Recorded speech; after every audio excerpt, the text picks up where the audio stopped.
Much obliged to you folks. Not at all. You know, Jed, after all that nice clean air over there in England, it's going to be awful hard to get used to this smog again. Well, look on the bright side, Granny. At least here we can see what we're breathing. Mrs. Drysdale, how soon you think Jethro will get here with the truck? Oh, not long, Ellie. It's on a cargo plane that was due to land right after us. Oh, good. I want him to drive me around the neighborhood to collect up all my critters. Oh, wait a minute, Mr. Clappett. Don't you try to carry all those bags. Oh, that's all right. They ain't heavy. Nonsense. Give him a hand, Miss Hathaway. Be it ever so humble, there's no place like home.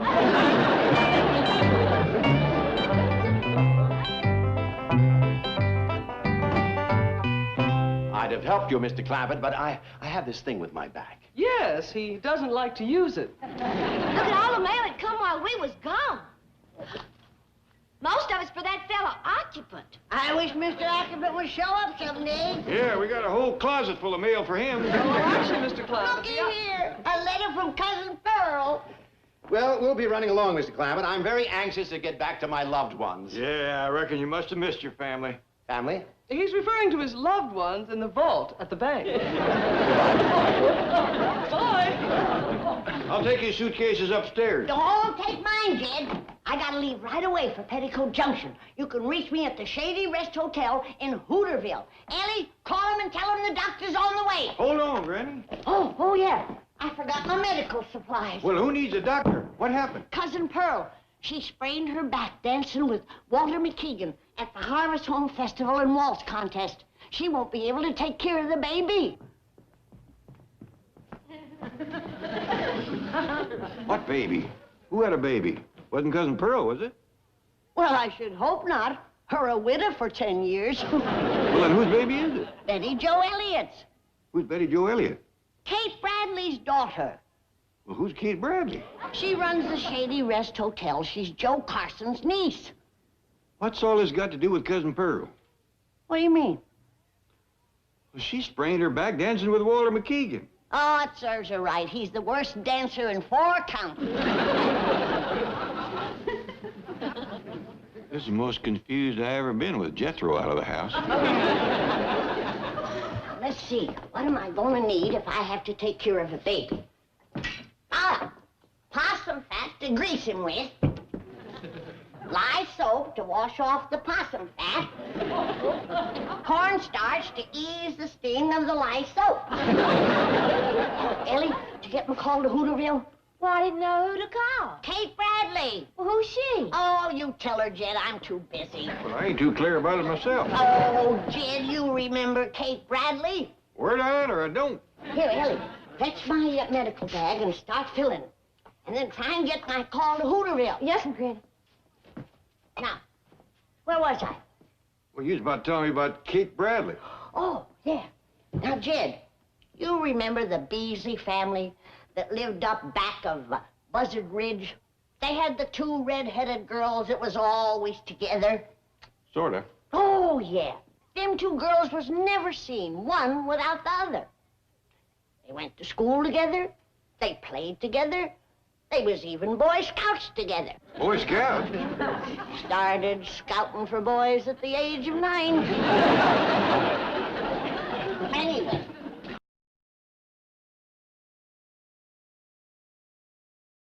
Same fella. A shoehorn salesman from Eureka Springs. Now, Emma, she was the oldest. She was skinny as a rail. She had warts, a long nose, waggly teeth, but she vowed that she was going to get him. Well, darned if he didn't run off with her sister, the homely one. Emma grieved for years. Finally took an overdose of snuff and sneezed herself to death. Ugly way to go, Jed. Granny, what's all this got to do with Kate Bradley? Who? Kate Bradley. She runs the Shady Rest Hotel. Her daughter had a baby, and you're going to take care of it. Oh, yeah. Is it a boy or a girl? I don't know. You got the letter. I got the truck, Uncle Jed. Hey, Granny, how soon do we eat? Never mind that. You gotta drive me to the Shady Rest Hotel. I'm gonna take care of a baby. Who had a baby? Betty Jo Elliott. Who's Betty Jo Elliott? Kate Bradley's daughter. Well, who's... Leave it right there, boy. Randy, talk to the long-distance operator. She's putting a call through to Hooterville. Praise be. Hey, listen, Granny. I just found out that it's 8 hours later in England than it is here. So? I'm 8 hours behind in my eating. Oh, don't bother me. I got an emergency long-distance call. Hey, but Granny, I'm starving. I'm desperate. I can't wait. Let Ellie cook you something. I can wait. This is the doctor speaking. Ready to try your call to Hooterville. Good, good.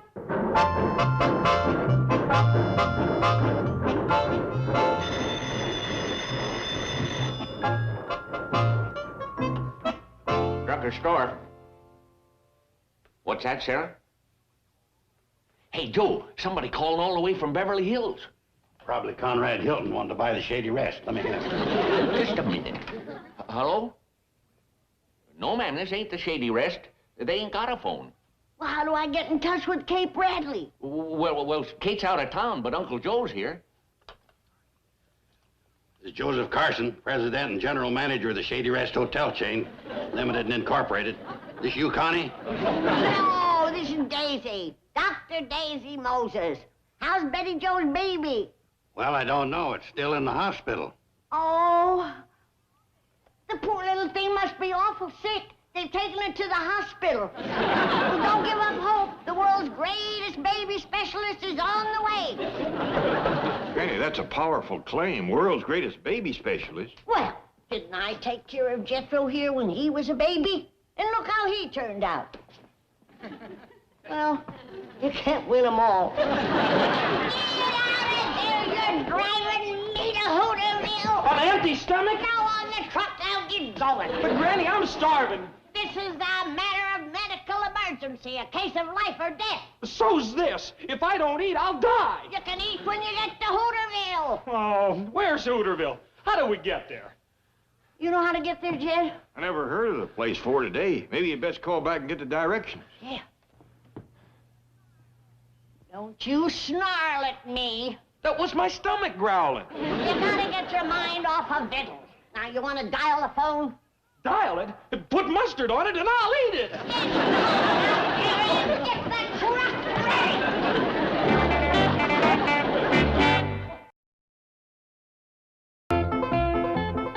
Well, goodbye, Jed. Take care of things here. I'll call you from Hooterville. Well, wait a minute, Granny. You don't even know how to get there. Oh, that's right. Oh, I'm so upset, that poor little baby. Hello? Get me Hooterville again.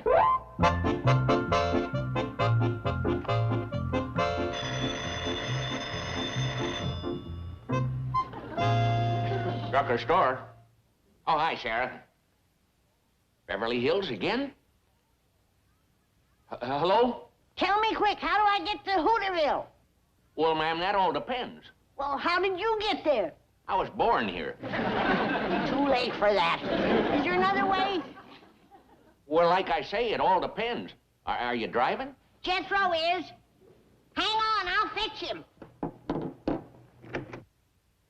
What's going on? It's that woman baby doctor from Beverly Hills.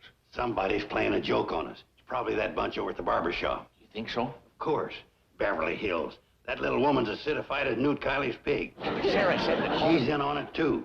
Here, let me have it. You always were a sucker for a practical joke. Now listen careful and get the directions to Hooterville. Howdy.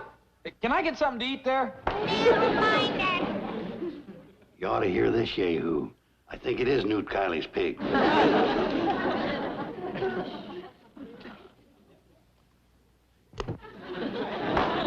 That's for writing, not eating. This here's Jethro. I'm fixing to ride down them directions. Yeah, son. You say you're driving? Good. Now listen carefully. First you... Yeah. Yeah. Mm-hmm. Okay, yeah. I got it. We'll be there. Sure do, thank you. Bye. Did you get it? Yeah. Couldn't I have a little something to snack on the way, like a ham or a turkey or a side of beef? Forget your stomach. What's the directions? Well, First, we got to go to the painted desert. And he says we got to watch out because it's just been fresh painted. Then we come to Lake Mead, and we drive across it. But he says don't use the bridge because it's dangerous. Now we come to the Grand Canyon, and we got to be extra careful driving across that rascal because he says that first dip is a lulu. You can't drive across the Grand Canyon. Okay, and let's eat.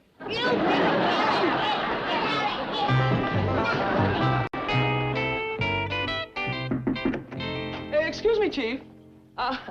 Would it be possible for me to have a few days off? You see, Miss Hathaway, you don't have to ask me a question like that. Now then, how long have you been with me? 11 years. Then you know the answer. It's no. Very well. I'll tell Mr. Clampett. Mr. Clampett? What's he got to do with it?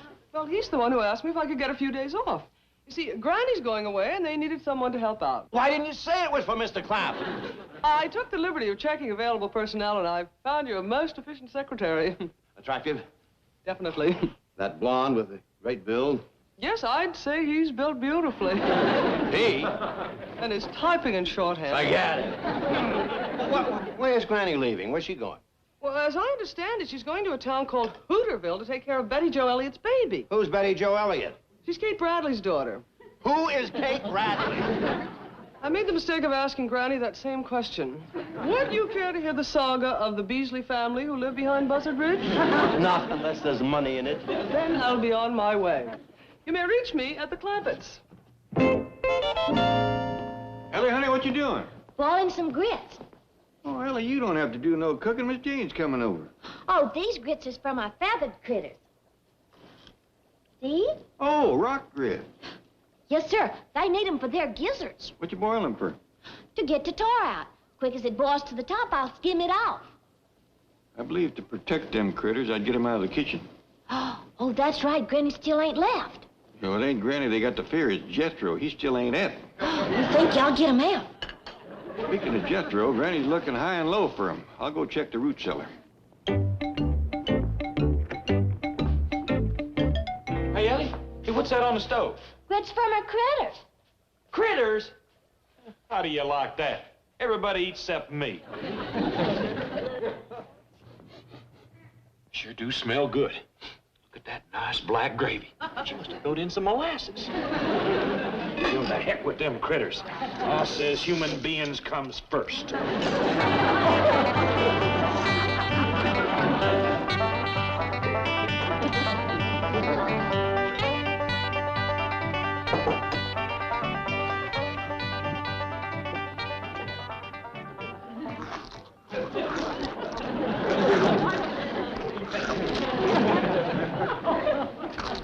I think these grits needs to cook 'em out longer.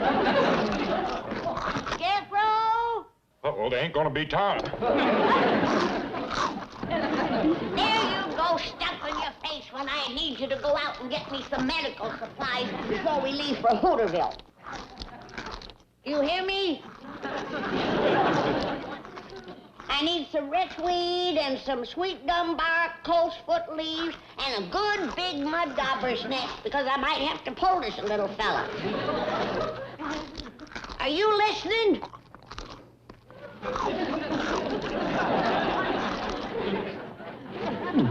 What you eating? Well, grits and blackstrap molasses. But to tell you the truth, Granny, you cook better in your day. I didn't cook no grits and blackstrap. Oh, I see you found Jethro. Reckon you two will be leaving soon. Yeah, now that he's done stuffing himself with grits. Grits? Boy, you didn't eat them grits that was boiling on the stove, did you? Oh, just one helping. But you know something? It sure sits heavy in a fellow's stomach. Now, never mind. Come on now, let's get going. I got some doctoring to do in Hooterville. I think you got some doctoring to do right here. Who's sick? Me. What's the matter? If I didn't know better, I'd swear I swallowed a bunch of rocks. You did. What are you talking about? Never mind that. Let's get this young'un up to bed. Come on in, Miss Jane. Sure is nice of you to fill in for Granny. My pleasure, Ellie. I'm particularly anxious to prepare some of the gastronomical delights indigenous to your native hills. Well, I sure hope you have some time to do some cooking, too. I'm preparing collard greens and ham hocks, Fatback and black-eyed peas. Oh, don't forget grits. They's Jethro's favorite. Excellent. What's the matter with Jethro? He's feeling mighty rocky. Oh, cheer up, dear boy. I'm going to fix you a huge pot of grits. Miss Jane, you could have gone all day without saying that. He got sick stuffing himself on the grits Ellie was boiling. Jethro, you big dumb nut! I was boiling rocks. Yeah? Well, them still the best things you ever cooked. Leave him be. Granny, do you think you can help him? Miss Jane, these is the tender healing hands of a physician and surgeon. I'll cure Jethro if I have to find a big rooster and perform a gizzard transplant. Where you going, boy? I gotta get away from them tender healing hands.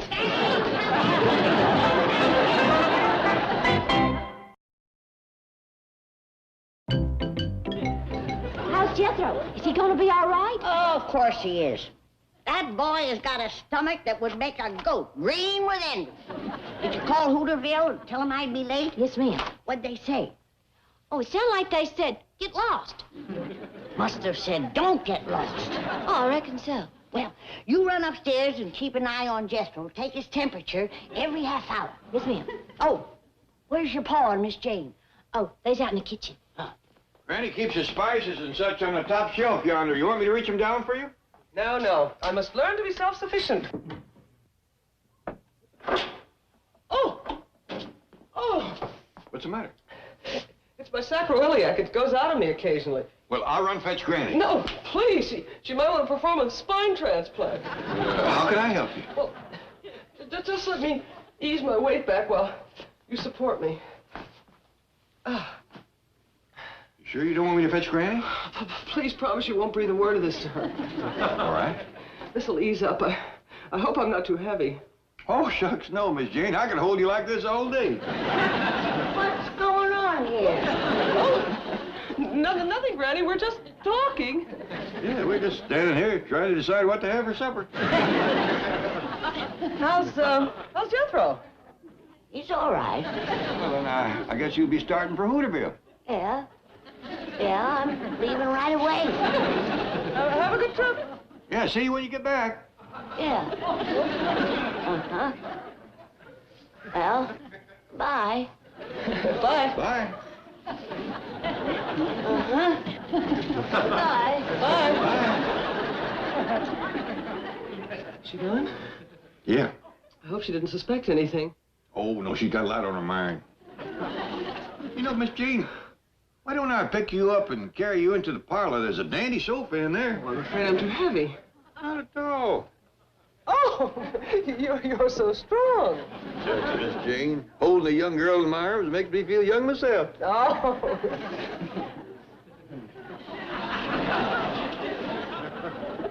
Why, that old goat.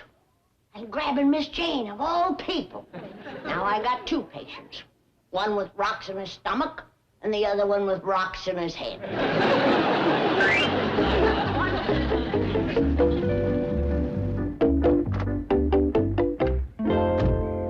Oh, thank you for coming, Mr. Drysdale. I just got to share my terrible burden with someone. Well, what is it?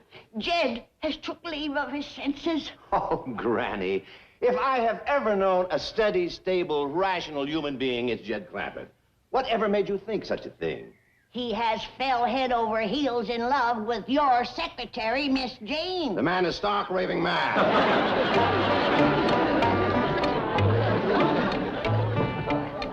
He's in the parlor, sparking. Granny, I took Jethro's temperature, and he ain't got no fever at all. Wish I could say the same for your paw. How's that? Oh, fine. A little while, and I'll be able to stand. Good. Let's just go back up and take another look at the gizzard boy. And here I was, anxious to sharpen my domestic skills, and the first thing I do is sprain my back. Don't worry about it. But I do. Like all career girls, I still hope someday Mr. Right will come along. He will, Miss Jane. Don't you worry. Fine wife I'll make. You'll make a dandy wife. Oh, Ready for the big step? ready.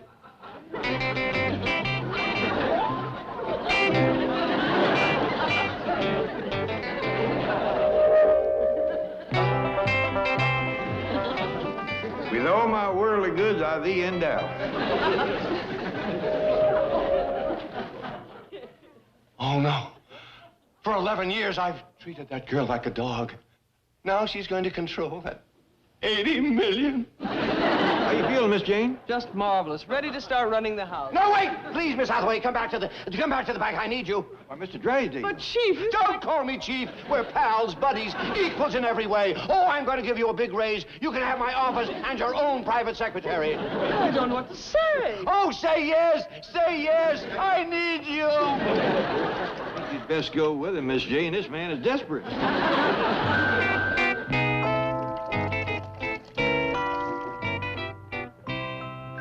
Try this business, Miss Hathaway. I think you like it. Is it satisfactory? Oh, yes. Oh, I'm so pleased. I've heard of coffee breaks before, but a champagne break? It's no more than you deserve. Oh, try the caviar. Isn't this a $50 an ounce caviar you kept locked in the vault? Let's not think of money. Enjoy. And these fabulous jewels. Didn't they belong to your wife? Not any longer. Oh, that must be your private secretary. Oh. Come in. Ready to take dictation, Miss Hathaway. I'll get it.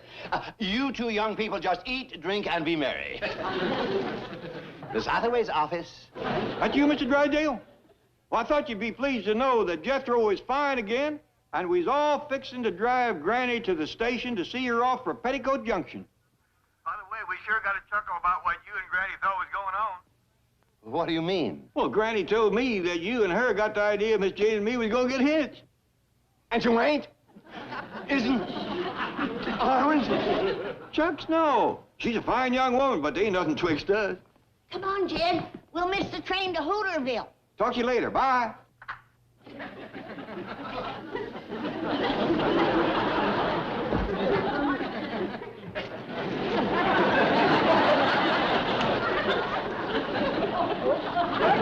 Mr. Drysdale, what? Back to the secretarial pool.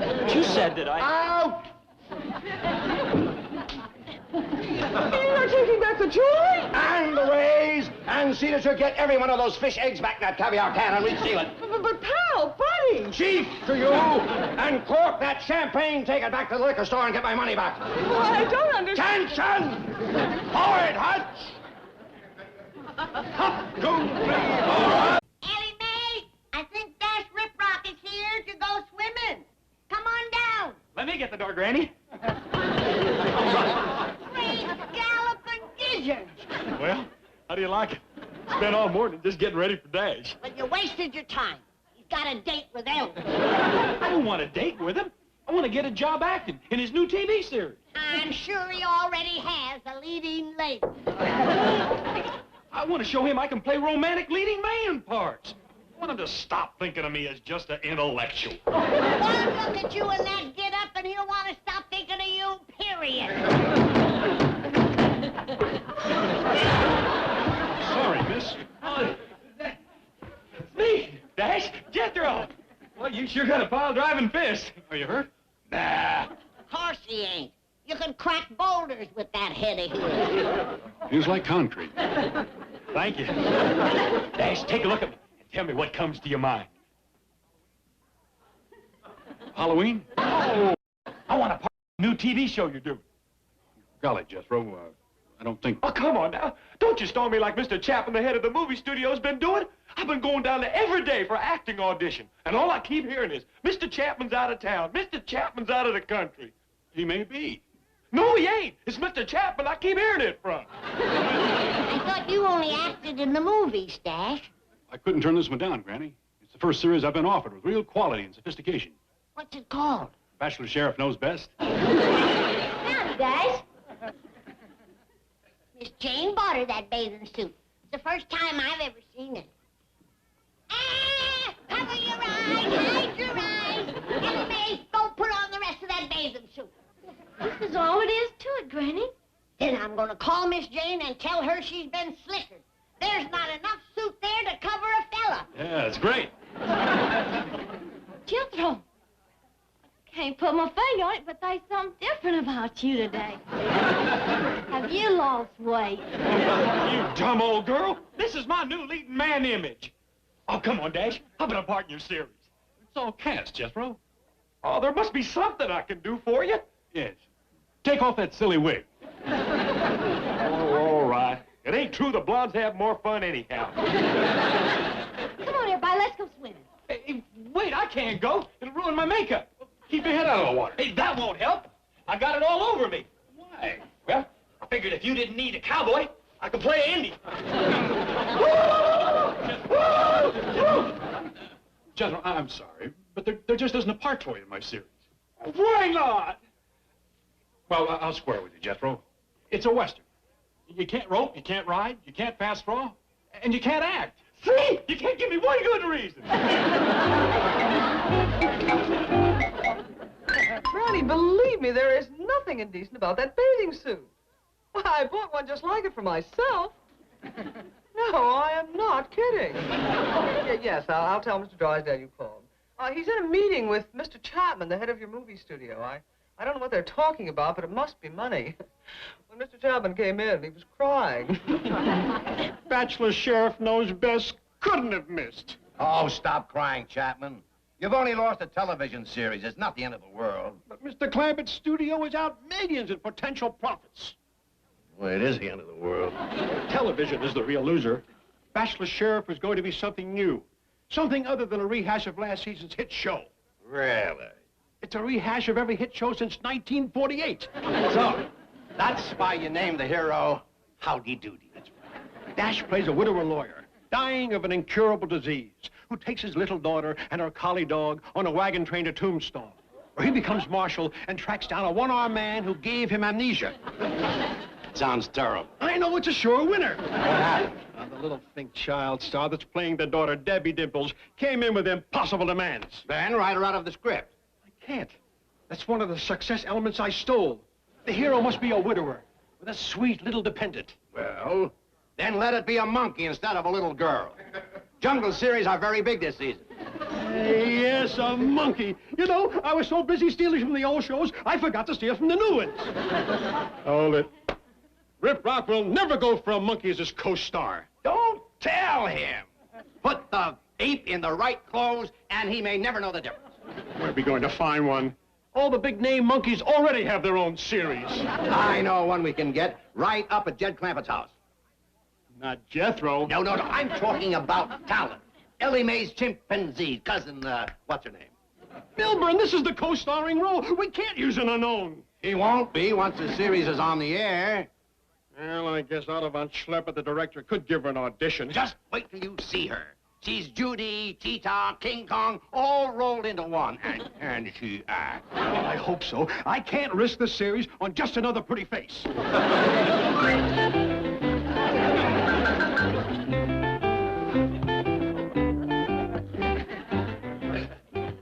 Gil, what are you doing out here in that skimpy bathing suit? Well, we was playing ball. Dash had to run back to the studio.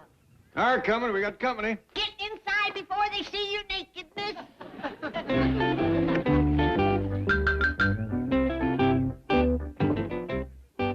Why, it's some stranger and Mr. Chapman from a studio. Well, it's about time.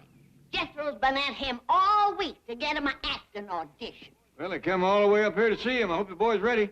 Mr. Clampett. Granny. How are you? Hi, Mr. Chapman. Oh, I'd like you to meet a new director I just brought from Europe, Mr. von Schlepper. Howdy, Mr. Schlepper. It is Von Schlepper. All right, Von, you can call me Jed. This here is Granny. Howdy. I can give you something to cure that tick. Might be able to grow hair for you, too. Mr. Clampett, we have a wonderful part available in the new Dash Rip Rock television series. Well, you come to the right spot. We got a real performer in this family. So we hear. Yeah. Where is the, how you say, In the house. You wait right here. Yeah. Jethro! Jethro, get down here. Mr. Chapman and the movie director's here. Want to audition you? Oh, Dash must have called him.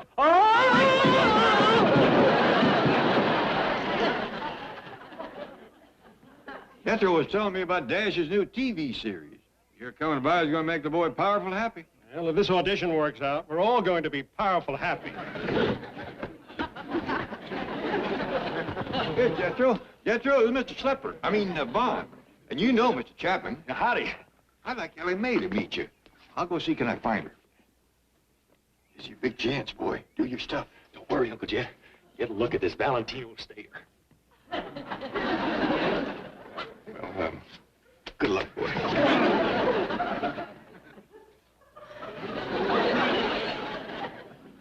What is wrong with that Jethro? He looks like he ate a bad knockwurst. Never mind. Here comes the real monkey.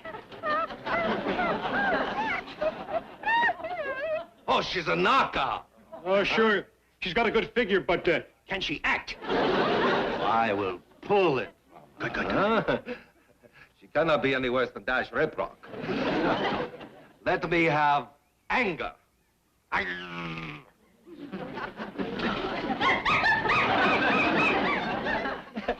Now, show me sorrow.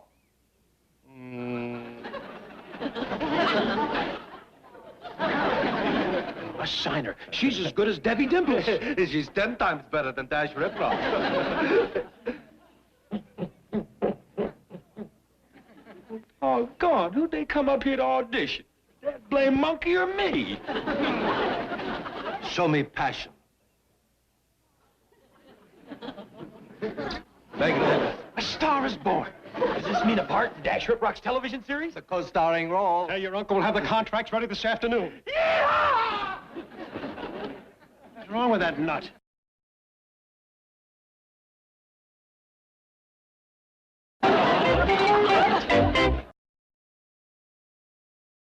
Jed! Ellie! Uncle Jed! Ellie! You hadn't ought to left Mr. Chapman and Mr. Schlepper out there alone. I didn't. They left.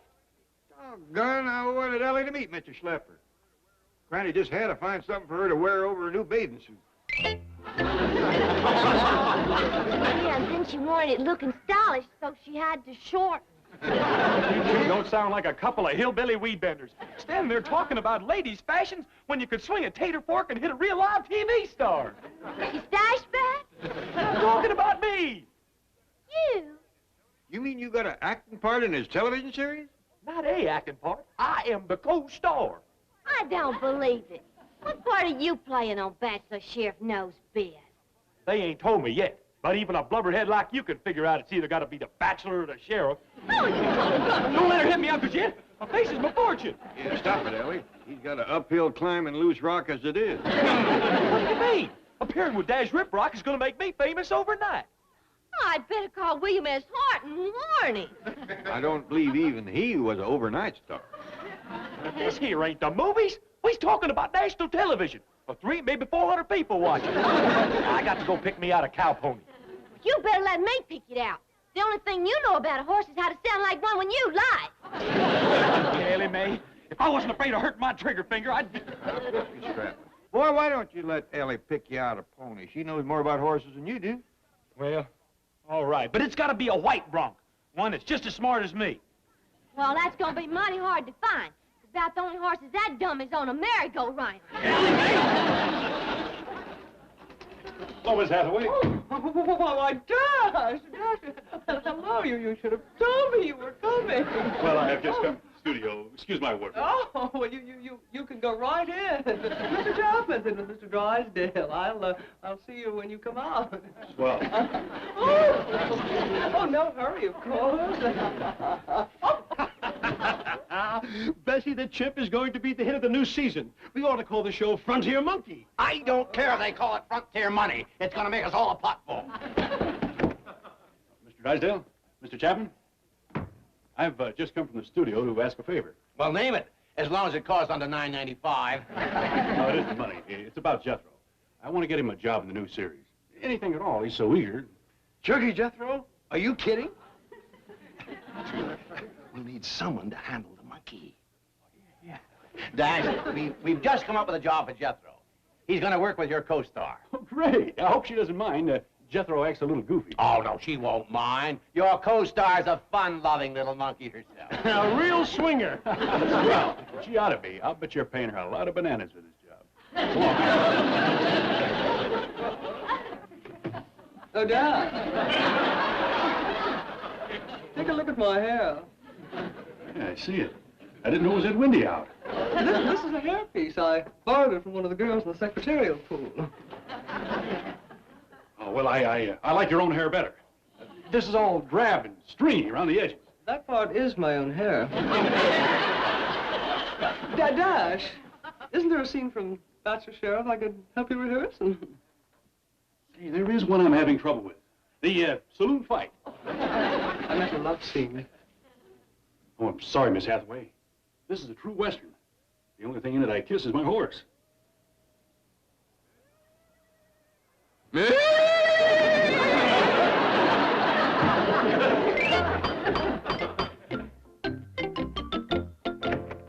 Hello, Mr. Clampett. Another cowboy. Dog, this place ain't starting to look like home on the range. What are the cowboys here? Me, Dash. Well, I don't know. He may have gone a little overboard. I'll be right down. Yippee!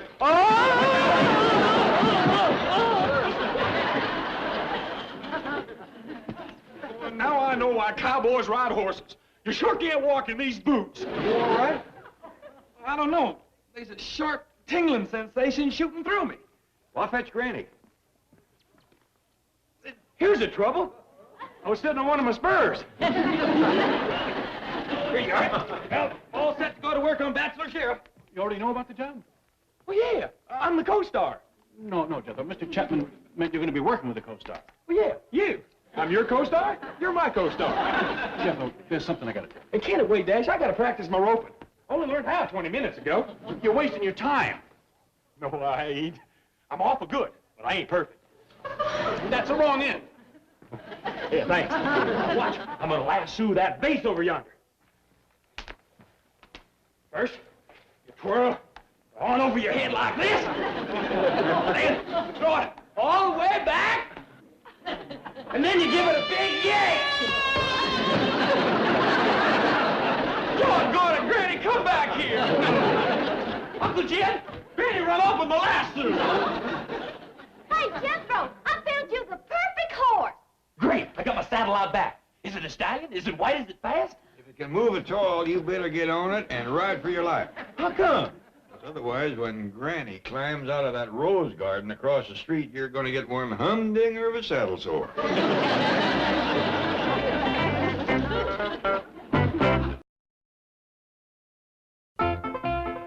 Boy, Granny sure gave Jethro a blistering for tossing her in the rose bushes, didn't she? Could have been worse.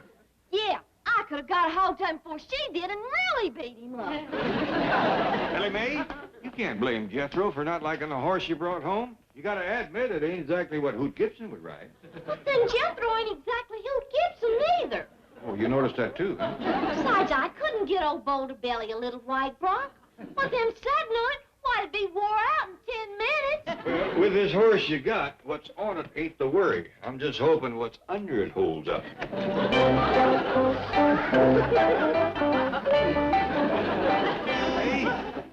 that is one gallywumping heap of horseplay. Why, he weighs almost a ton. He's what you call a Clydesdale.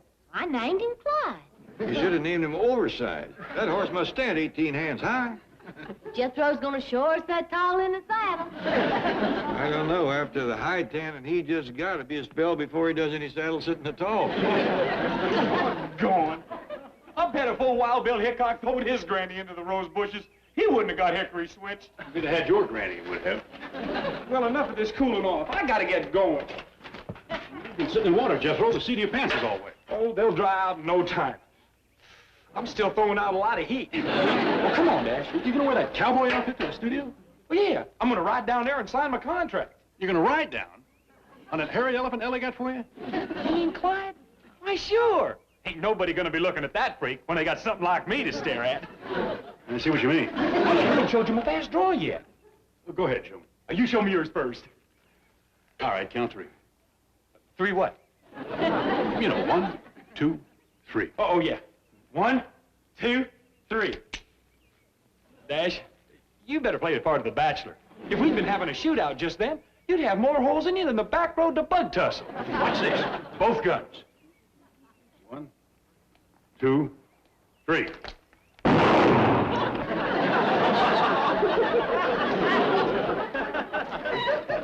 Bam! fast, huh? Bet you didn't even see him come out of the holsters. Jethro, you should have put blanks in those guns. No, I tried shooting bottles with them things, but I couldn't break a one. Oh, never mind.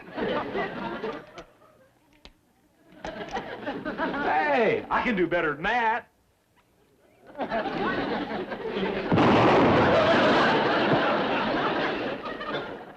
I think you better get up on your horse. We'll forget about the fancy gunplay. Why, Dash? That was just an accident. I know, but another one like that and you'll be the first cowboy in history wearing open-toed boots. Whoa there. Whoa. Easy there, fella. Easy. Take it easy. Steady, big fella, steady. If that horse was any steadier, he'd be dead. Hey, stand back there. I gotta get down to the movie studio and have some publicity pictures took. Hey, how's my saddle look? Beautiful. Adios, amigo. Chili con carne. All right, big fella. Up, boy. Hi-ho, Clyde! I gotta change that name. Hi-ho, Clyde! Away! Pound them hoofs. Faster, boy, faster. Fly like the wind. Could I talk you into a slow walk? Oh, you're just wasting your time. That horse ain't going nowhere. I know that. Do something. I got to ride my mount down to Mammoth Studios and sign my co-star contract. Well, I can't do nothing. Clyde's a draft horse. He won't move unless he's pulling a wagon. A wagon? Yeah, that one yonder. Jed, I can't ride to the movie studio pulling that thing. Well, it's either that or drive the truck. There's a choice for you. I'm a cowboy. I can't drive a truck down to the movie studio, and I sure can't ride a horse pulling that wagon. Well, there's a third way. You can have the horse pull the truck. I know a fourth way. You could stay at home. Doggone! It's the blasted old wagon up. I just hope Hopalong Cassidy don't see me. Well, I'll hook it up, but you'll have to ask Cousin Bessie before you go anywhere. What do you mean? Well, Clyde won't pull his wagon unless Cousin Bessie's riding in it. They've got to be hair-turned fond of each other. There's one courtship I don't hold much hope for. Who knows? Around this place, anything can happen. Now, hold on. Do you think that I'm going to ride down to the movie studio through the middle of Beverly Hills, riding this plow horse, pulling that wagon, with that monkey in it? What kind of a jerk do you think I am?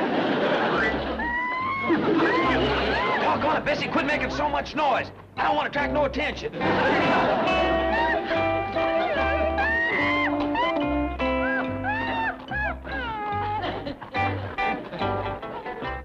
Where's that monkey, Larry? How should I know? She's supposed to be here. Hasn't even signed a contract, and already she's showing up late.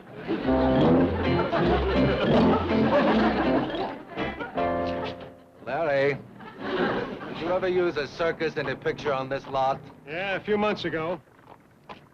You better call them. I think they forgot their freak show. There's our star. What an eyeful. What a knockoff. Thanks, Vans. Hey, bananas! Hey, how'd you know I'd be starved? Hey! Oh, it's you again. How's your heartburn? Jethro? Say, what are you doing with that monkey? Carrying her to her dressing room. Nothing's too good for the co-star. Bachelor Sheriff knows best. She's a co-star? Bessie? That rare combination of beauty and talent. What about me? What about this outfit I bought for me? Well, if I were you, I'd hang on to it. You never know when they might need a replacement for Captain Kangaroo. I ain't no kangaroo. I'm a star. Anybody can tell I belong right here in show business just by looking at me. Hey, say, mister, I bet you know why I'm here. Yeah, and you're late. God!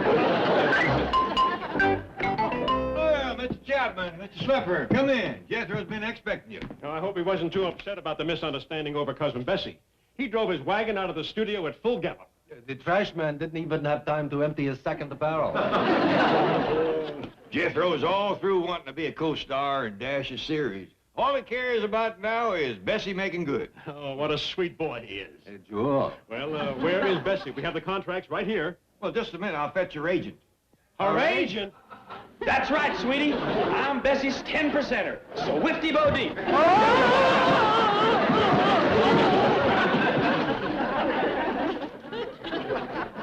Swifty's a pretty good nickname for you. You sure come down them stairs fast. Uncle Jed, will you fetch Bessie?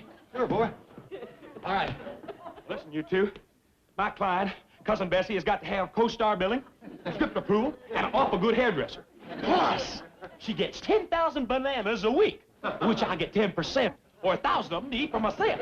Ridiculous. We'll just get another monkey. Oh, not like Bessie, you won't. Wait till you see what I done for her. She is going to be a real big star. No. All that sweet, naive, little girl quality, it's gone. Now she's just another Hollywood glamour puss. Hey, wait, we can make a deal. How about 1,000 bananas a week? Or what about 500? I'll give you a couple of bunches.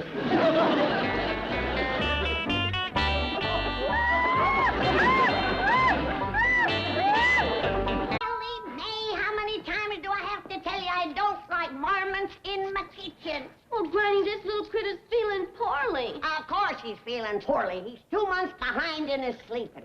What you mean? Bears is supposed to curl up and snooze all winter. But in this crazy California, it's summer all winter. Poor little mixed-up fella. Here it is January, and look outside. What do you see? The sun is shining, the birds are singing, the flowers is blooming. It's enough to make a body sick. Sure don't have no seasons here. Just two, wet and dry.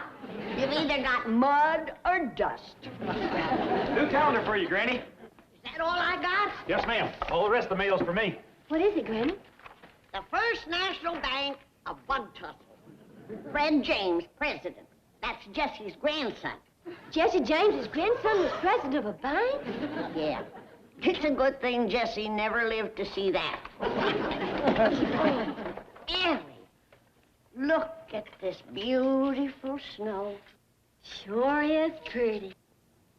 Little bear, if you was back in the hills, you'd be snuggled up in the den with your mama and papa, sleeping away the winter under a fleecy blanket of this beautiful white snow. I miss it so much. Granny, you never used to like snow. Me?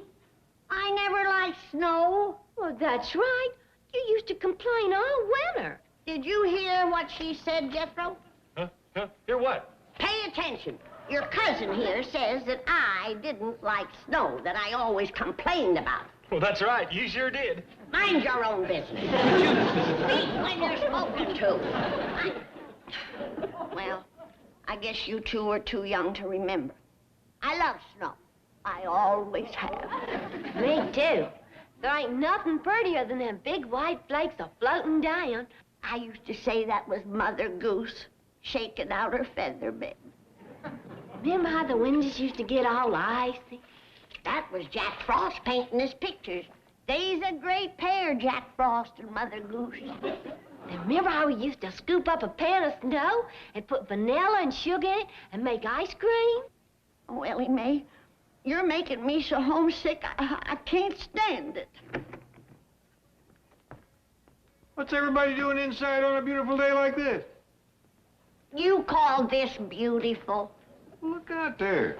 Sun is shining, the birds are singing, flowers are blooming. Please, Jed, you're turning my stomach. How'd you like to be back home with all that snow and ice? How soon can we leave? You mean you want to be back there? We all do. We was just sitting here talking about how much we'd all like to go back home to the snow. Ain't that right, young'uns? Yes, sir, Granny. Ain't that right, Jethro? Huh? What? When are you gonna learn to pay attention? We's having a family talk. What about? About how much we'd all like to go back home to the snow. Not me. Who asked you? Oh, you said... Now, stop butting in when you ain't needed. He wants to go, Jed. No, I don't, Uncle Jed. Look at all these business opportunities that come in the mail. I'm gonna be rich in no time. Nah. What is all this, boy? Offers for jobs. I can sell blueing house to house. Or open a worm farm. There's a fortune to be made in red wigglers. And here's another. Grow mushrooms in your own basement. Here's an offer to be a Western distributor for an Eastern buggy whip company. And here's a company that wants me to sell false teeth on the telephone. I mean, to get all this. Oh, I answered the business opportunity ads in the Hog Breeders' Gazette. Well, ain't it likely you'll be going in the Army Reserve pretty quick? Well, yeah, but that's all right. I can fight during the day and sell false teeth at night. Jethro, get this clutter out of my kitchen. This table is for victuals. Good. How soon do we eat? I may never eat again. This California weather has took my appetite. Well, it ain't took mine. I'm starving. Kids. But, Granny... Go eat some smog.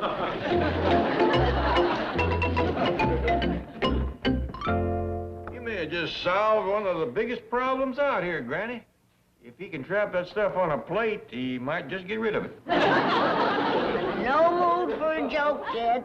I'm homesick for snow so bad that I could jump in a hole and pull the hole in after. What is all this sudden hankering you got for snow? You used to hate it. Me? I hated snow. You hated snow so bad you used to bring the cow in the kitchen to milk her. I did that for her, not me. She couldn't stand cold hands. You couldn't stand cold anything. Why, the first little frost you used to say it was so cold the wolves was eating the sheep just for the wool. I never said that. This sun out here has fried your brain, just like it's ruined my beautiful hair. The sun ruined it? Bleached it gray. Why, back home it was as black as a raven's wing. Washed in snow water, kept it soft as milkweed. Granny, you melted snow to wash your hair because that's the only way you could get water. The well was froze, the trough, the pond, the creek, everything. Why, you even melted snow to wash the clothes. And they came out so purty. Yeah, and froze so stiff you had to carry them in like cordwood. That was wonderful. Didn't even have to starch them. All right, I give up. If you say you love snow, you love snow. If nothing will do but what you gotta go back and get your toes frostbitten. Oh, Mr. Drydale? This is Judge Clampett. Oh, yes, Mr. Clampett. What can I do for you? Well, nothing for me, thank you, but Granny'd like to go back home to the hill. Well, seems she got this calendar from the First National Bank of Bug Tussle, and, hello? Hello? Mr. Drysdale? You still there? Yes, I'm still here. Let me talk to Granny. Listen, Granny, you don't want to go home now. It's probably snowing back there. But just look out the window. The sun is shining, the birds are singing, the flowers are blooming. I can't stand it another day. I've got to have snow. Now you get me back home.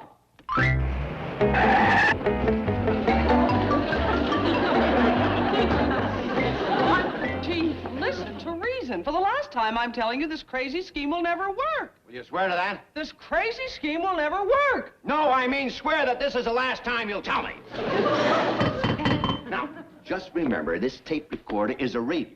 And while Granny's listening to the special weather report, you turn the air conditioning system down as low as it'll go. They'll freeze tonight. What do you expect with 3 feet of snow? Well, come in. Come in. Thank you, Granny. Did you bring my tickets to Bug Tussle? Yes, Granny, but I hope you're packed. You'll have to leave within 15 minutes. How come? All travel has been canceled because of the big blizzard. What blizzard? You mean you haven't heard? Oh, of course not. I forgot. You don't have a shortwave radio. You see, news about emergencies is always broadcast on a special wavelength so the population doesn't panic. Now, just a few civic leaders have these. Mayors, councilmen, bank presidents. Oh.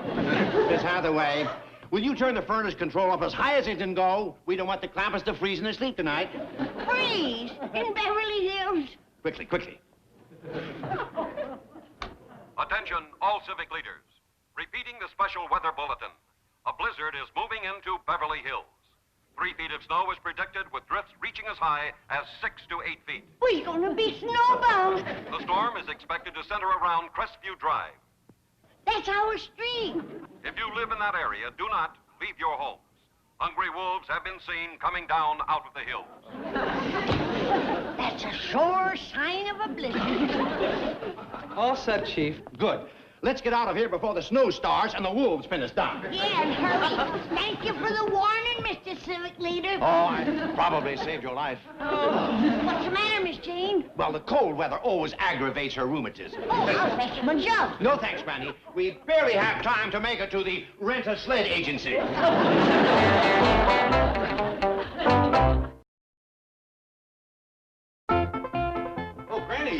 When you leaving for Bug Tussle? I ain't going. There's gonna be a big blizzard hit Beverly Hills any minute. 3 foot of snow. Where'd you hear that? On the... What do you mean, where'd I hear it? I seen the sign. Ain't I been predicting the weather all my life? But 3 foot of snow in Beverly Hills.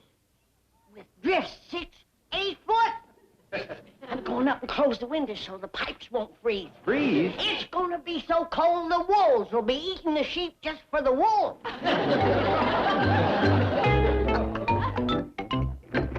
Excuse me, Chief. Mr. Chapman's calling from the movie studio. He wants to talk to you before you send those snow machines up to the Clampett mansion. Okay. Chief, before you take this last crazy step in this mad scheme of yours, will you stop and think what could happen if something goes wrong? That's your problem. Why mine? Because if it goes wrong, I'll blame the whole thing on you. Hello, Larry. Yes, of course I want the best quality snow. This is Beverly Hills. 3 feet will cost how much? No, look, I want plastic, not platinum. All right, make it 3 inches. Yes. Now, we'll keep them inside the house with wind machines and wolves. Yes, I want a wolf outside every door. No, Larry, not your nephew. I want the kind of wolf with big teeth, pointy ears, long hair. Larry, I don't care if he does still qualify. I want the kind of wolf that howls. Larry, 4-footed wolves. Now, you get up there after dark because the Clampett's go to bed early. All right, goodbye. Now, you did set the air conditioning up as cold as it can go? Yes, and I hate myself for doing it. They don't even know they've got air conditioning. They'll freeze tonight. No, they won't. At the crucial moment, we will mush to their rescue. Me? Mush? Don't you want to share in the glory? No. You want me to fight the wind and snow alone? Yes. Okay, I'll do it. All you have to do is fight the wolves.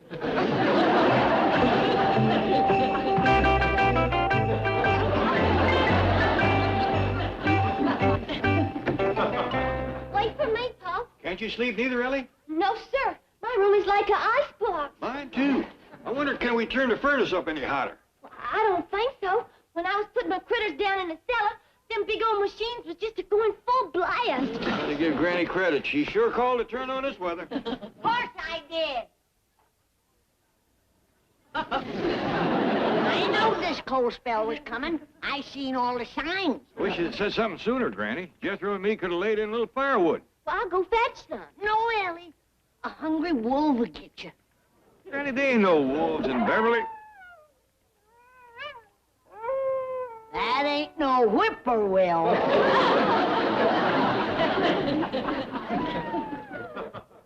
That doggies there's a wolf out there. Big rascal, too. They always come down out of the hills when the cold wind blows. There ain't no cold wind a-blowing. What you call that? That ain't no whippoorwill. You know everything. You sure hit this blizzard on the nose. Well, that ain't where it's hitting me. Let's get to the kitchen. Yeah, let's warm up some of that possum stew we had for supper. Oh, I got lots of victuals, Jed. I got ham and turkey and pork chops. I'll go wake Jethro. Oh, he's up, Ellie. Come through here about 15 or 20 minutes ago, headed for the kitchen. Uh-oh. Quick, maybe we can salvage something.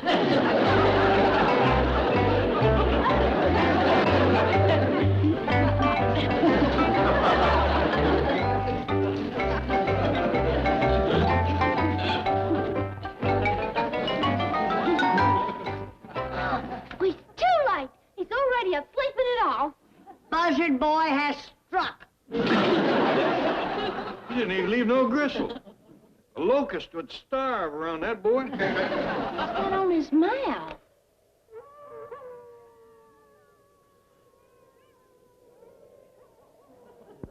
He's at the fingers out of his gloves. And we's gonna be snowbound with him? You better sleep in a circle like partridges. That way nobody will have their back to him. Here, only thing he didn't get was this little old sausage. Must have left it for seed. I want to try something. I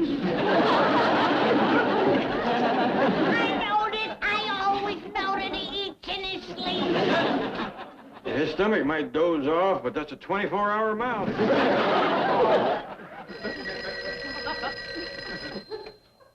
Ted Clampett speaking. Oh, hello, Mr. Drysdale. Well, he ain't doing so good. Jethro's had all the victuals, and with him inside and the wolves outside, we is twixt a rock and a hard place. Well, that's mighty brave of you, but... well, all right. I sure do thank you. Mr. Drysdale says he's fetching over some victuals and nothing can stop him. He's coming. We saved. We saved. Look who's coming, too. Hurry, Mr. Drysdale. Mighty Mouse is awake. Mush! On King! On Pierre! On White Fang! Watch that, Muglock! You crack that whip one more time, and I am going to give you a neckful of White Fang. Always one complainer in the pack. You're wearing 3 layers of fur. That's another thing. It's 85 degrees out here. Wait till we get inside. It should be down to 30 in there. Now, don't forget our deal. You have my word. You help me put this over, and you'll be rolling in dough. So, Chief, there's a wolf. Oh, relax. Stop. But I see others out there. They're all stopped. What about the house? Sound effect record. Okay, boys, start the wind machine. Now, you go inside and tell the Clampetts I'm fighting a rear guard action against the wolves. I'll make my entrance in a minute.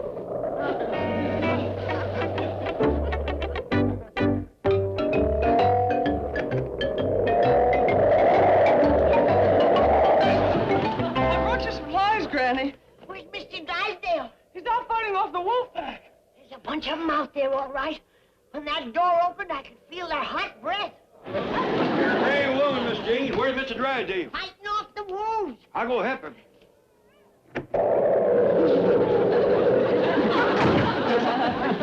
Have no fear. Milburn of the Mounties is here.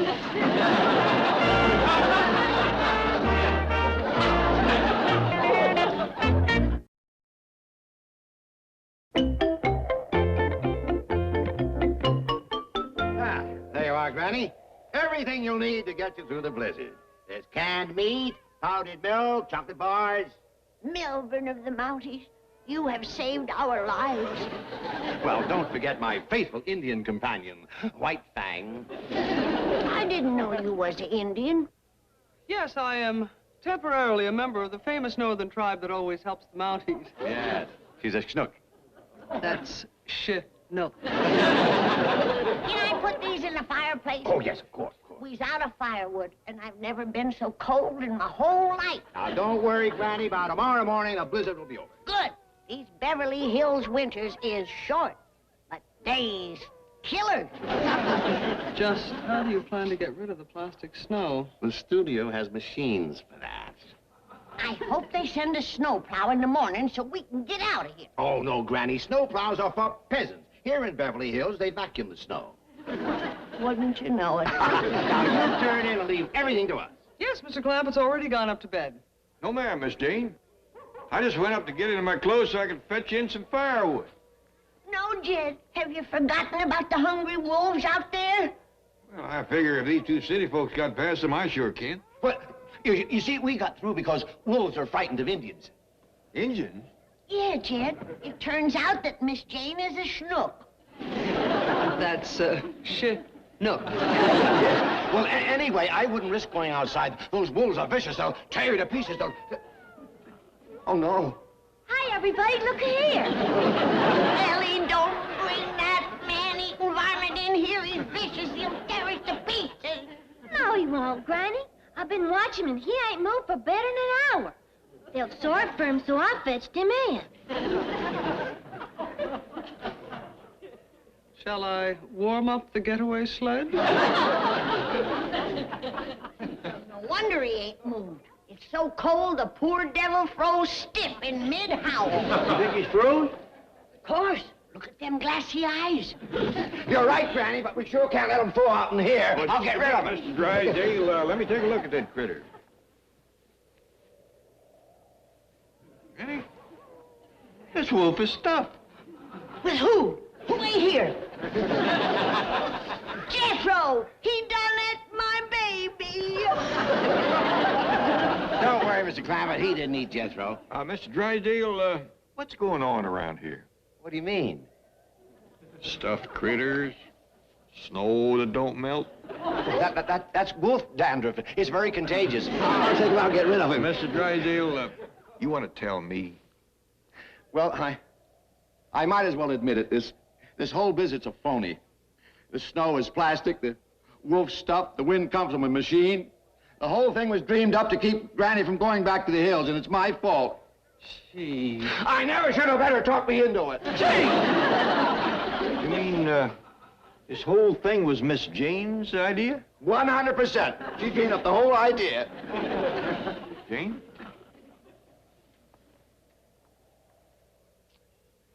That's about the nicest thing I ever heard tell of. Huh? Going to all that trouble just to make Granny happy. Thank you. Now, wait a minute. It wasn't all her idea. Oh, that's true, Mr. Clampett. It was his idea to turn the air conditioning down so it would be cold in the house. The only part I didn't like. Welcome to the tribe, Schnook. That's Chinook. The problem now is to keep Granny from finding out she's been fooled. Well, one thing is sure, we can't let her go outside. It's 85 out there. I think I got it. Mr. Drysdale, you lay down on a sofa. What? If there's anything to keep Granny in the house, it's somebody needing her doctoring. Granny, I can't find Jethro no place. Me neither. I'm afeard he's either been et or froze.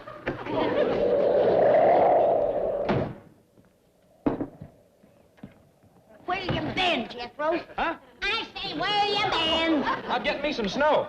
I'm gonna have me some snow ice cream. Come on, it's so cold the walls is freezing. Now you get to bed. You're burning up with a fever. That ain't fever. It's hot outside. The thaw has set in. I'd best quick get me a pan of snow to wash my hair. How is it, Jethro?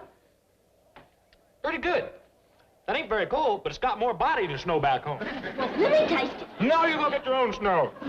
I'll bring you some, Ellie. Wait a minute, Granny, where are you going?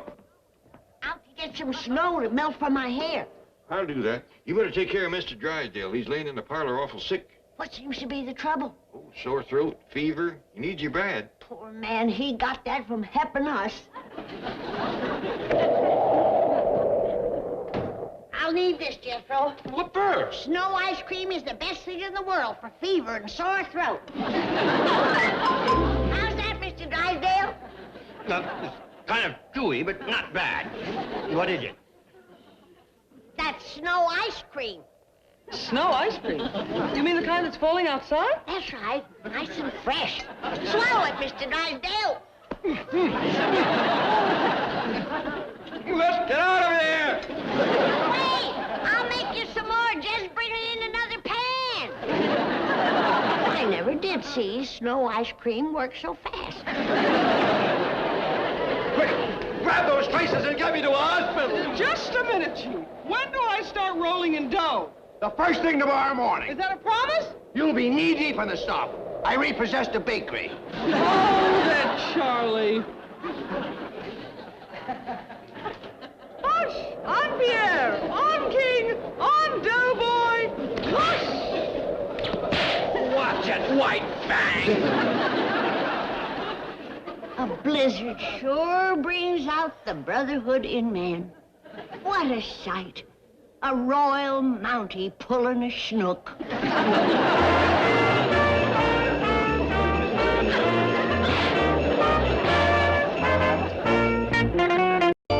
Oh, boy.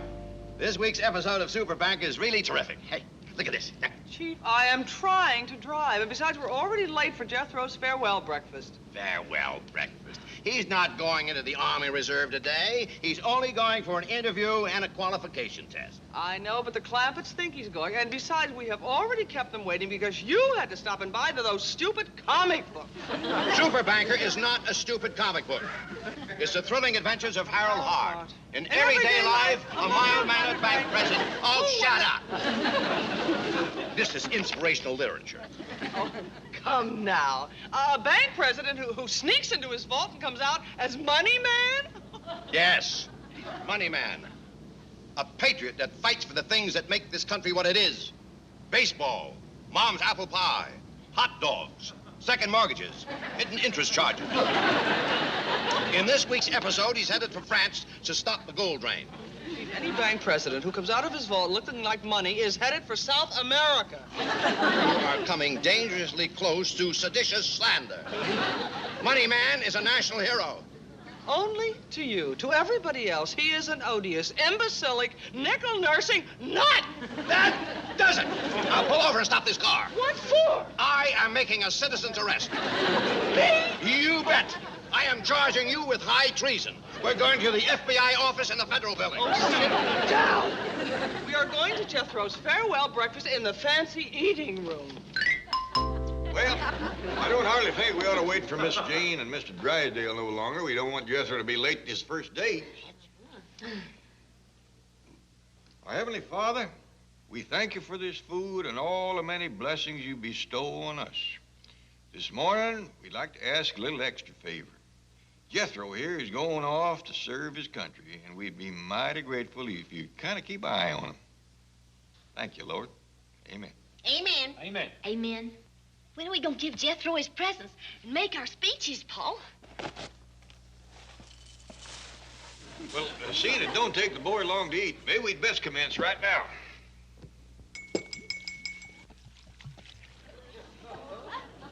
Jethro, I know how you must feel this morning. Leaving home for the first time is a mighty solemn occasion.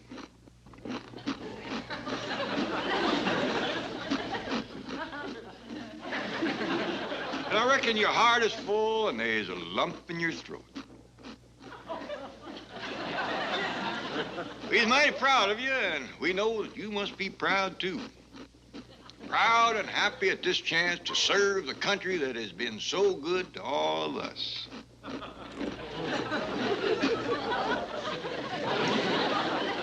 You have heard your country's call to duty, and this is your answer.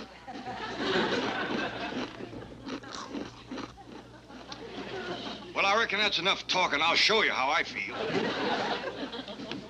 Don't shoot him, Jen. I ain't said my speech yet. I ain't gonna shoot him, Granny. I just want to give him a squirrel gun. Jethro, my pa gave this gun to me, and his pa gave it to him. I think it's only fitting that I pass it along to... Boy. Soldier. Well, Uncle Jed, you going hunting? I'm just making you a going-away present of this rifle. Well, thank you. Now, I know the Army sets a great store by sharpshooting. And old Nellie here can bark a squirrel and...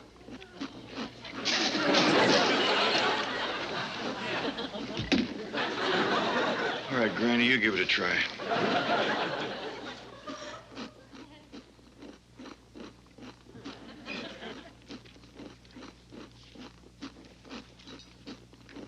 Mr. President, members of Congress, fellow delegates, honored guests, distinguished visitors.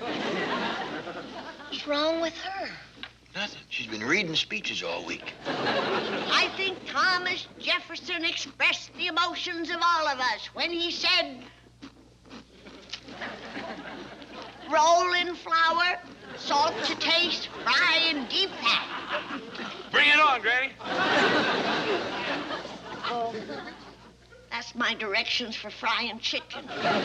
Keep going, Granny. You're the first one to get his attention. Oh, I can't make a speech, but I would like to say a few words about my president.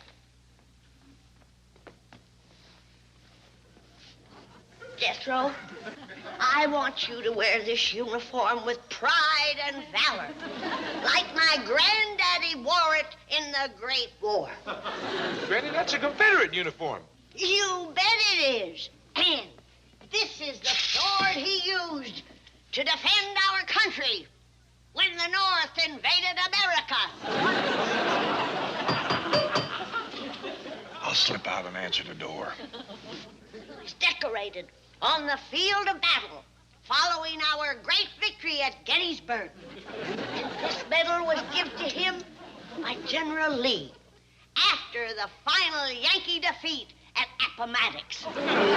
Granny, the Yankees wasn't defeated. It was the South. What did you say? I keep telling you, Granny.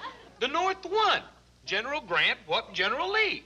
Well, howdy, folks. Come in. Oh, Mr. Clampett, I'm so sorry we're late for Jethro's farewell breakfast. Oh, that's all right. I know you got a lot of important things to tend to. Important things. We stopped to pick up the latest edition of Super Banker comic book. Don't blame her too much. He's really hooked on it. What?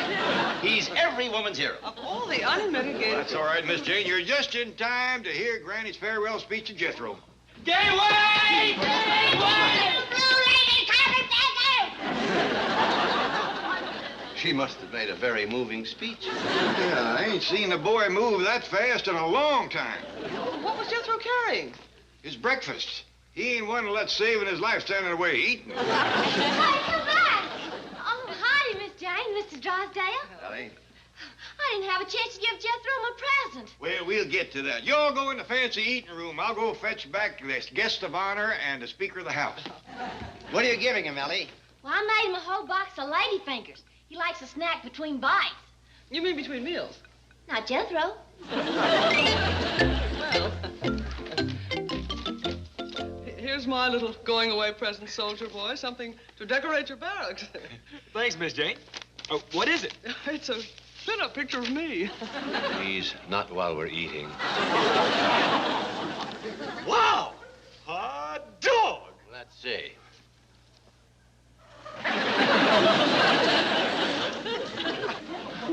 Boy, Miss Jane, in a bathing suit, you're a different woman. How true, how true. Oh, here's my present, Jethro. Now, I know you have an appointment down at Reserve Headquarters, so I won't make any speeches. Hey, will you look at this? Hey, what is it, Mr. Drysdale? That, my boy, is a money man piggy bank. You see, he has a hole in his head. How true, how true. I'll show you how it works. When you drop in the dime, the eyes light up. That's real cunning. Sure is. Here's my present, Jethro. Well, thanks, Ellie. Hey, what is it? Well, I went and see. I made it myself. Hey, Uncle Jim, will you look at this? Ellie made me bullets for your rifle. That was lady fingers. Give me your sword, Granny. Well, I'm off to the reserve. Bye. Don't stand there, Miss Hathaway. Get him, bring him back. Yes, the dear boy forgot his picture. Never mind that. My dime is still in that bank.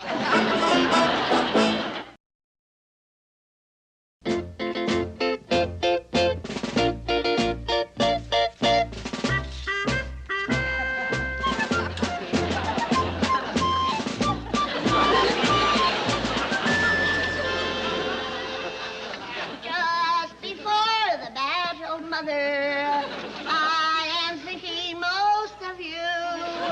While upon the field of battle, with the enemy in view. Farewell, Mother, you may never press me to your heart again. But oh, you'll not forget me, Mother, if I'm numbered with the slain. Make your country proud of you, boy. Remember, you're a Tennessee volunteer. Come on, Ellie. Let's get the flag and the rest of the stuff. Yes, sir, Granny. We've been ripping up petticoats to make bandages. Uncle Jed, I can't show up at the Army Reserve looking like this. What are they gonna think? Well, I'll tell you one thing. You ain't gonna be just another face in the crowd.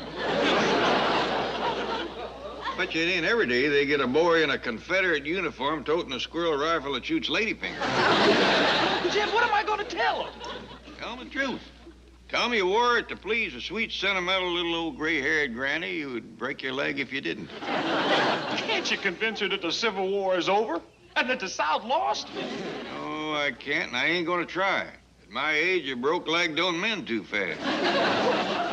Oh, gee whiz. What am I gonna do? Well, my advice is for you to get out of here, or you'll be carrying a Confederate flag and wearing petticoat bandages.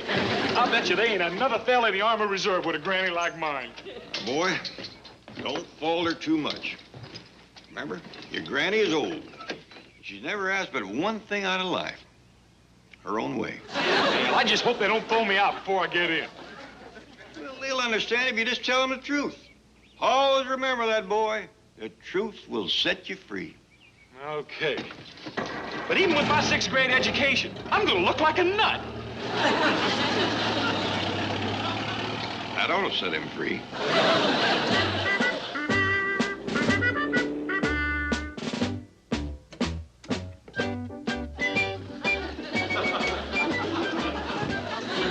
Sir, I hope you won't go to laughing at the uniform right off.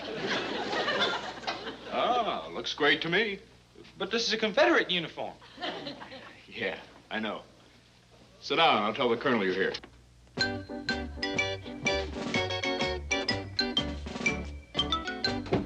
Excuse me, Colonel. The studio has started to send over those Civil War soldiers. We're supposed to come in till after lunch. Yeah, the first boy's here. They'll probably be straggling in all day.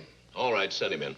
Sir, are you going to be casting any Southern belles? I'm not casting. I'm just the technical advisor. Why couldn't you be an expert on bikinis instead of Civil War uniforms? Send the boy in. And, Sergeant, for your information, it's not just uniforms. It's all equipment. Sir, you ought to go down to the beach sometime. There's some mighty fine equipment running around with those. Send the boy in. Step right in here, Stonewall.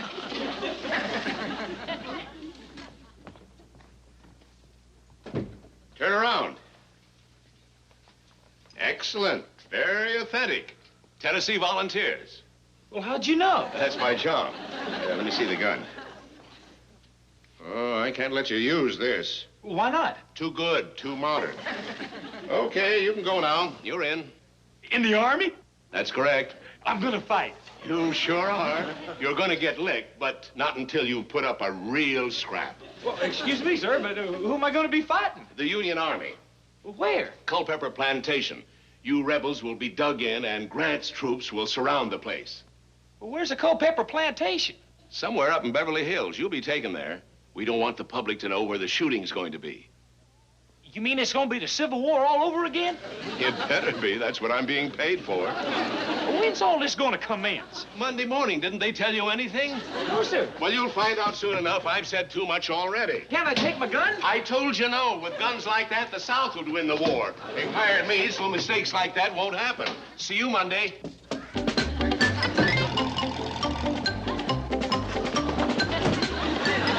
It's lonesome without Jethro. I don't want to talk about him, Ellie. Going off to war without his country's banner. Granny! Uncle Jed! He's come back for it, Granny. His conscience is hurting him. More likely his stomach is hurting him. He ain't et in 2 hours. See? Right to the icebox. Hey, Granny, I got news for you. Bare your head in the presence of the grand old flag. Sorry. Hey, how come you're home from the reserve so quick? Because I found out who these reserves for. The Yankees. What? The North is going to commence fighting again. No. Yep, I heard the whole scheme down at headquarters. You mean they didn't learn their lesson at Gettysburg and Appomattox? All I know is they's fixing to attack the first thing Monday morning. Where? Right here in Beverly Hills. A place called a Culpeper's Plantation. Well, where's that? Well, they wouldn't tell me. Said they didn't want the people to know where the shooting was going to be. My dingies. Them Yankees meant it. Meant what, Granny? For years they've been muttering the North will rise again.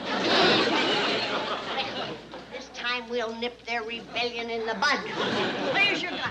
But they took it away from me. What? They said it was too good. Said the South could win with guns like that. Why, them dirty, thieving Yankee bushwhackers. suckers. Let's get Pa and go down there and whoop. Yeah, let's go, Granny. No, young'uns, it might be a trap. Now, as for Jed, he's got a blind spot when it comes to the Yankees. He always says, let sleeping dogs lie. Well, they've lied for the last time. What are we gonna do, Granny? Well, first we gotta get some information. Where the plantation is and the Yankee plan of battle. Well, how are we gonna get it, Granny? Did you ever hear of Belle Boyd, the beautiful Confederate spy? No, ma'am. Well, she proved that a pretty face and a stunning figure could always loosen them Yankees' tongues. You know what I mean? Yes, ma'am. Well, good. You stay here and finish the dishes, and Jethro will drive me down.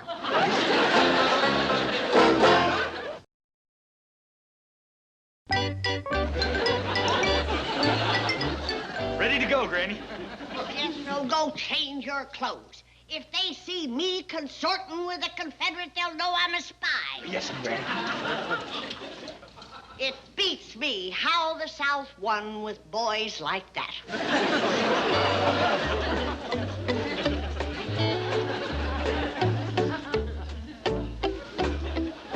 Boy, Granny, you're something else. You ain't just whistling Dixie. One look at my leg, and them Yankees will blab everything they know. And if the calf don't get 'em, the coat will. Granny, I'm all done with my dishes. Can I please come along? No, honey. In the dangerous game of toying with a man's emotions, there's no substitute for experience. And I need all I can get. It's been a long time. Well, couldn't I just watch and see how you vamp 'em, fella?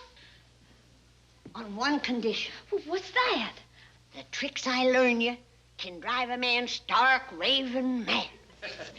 You gotta promise to only use them in the defense of your country. I promise. All right.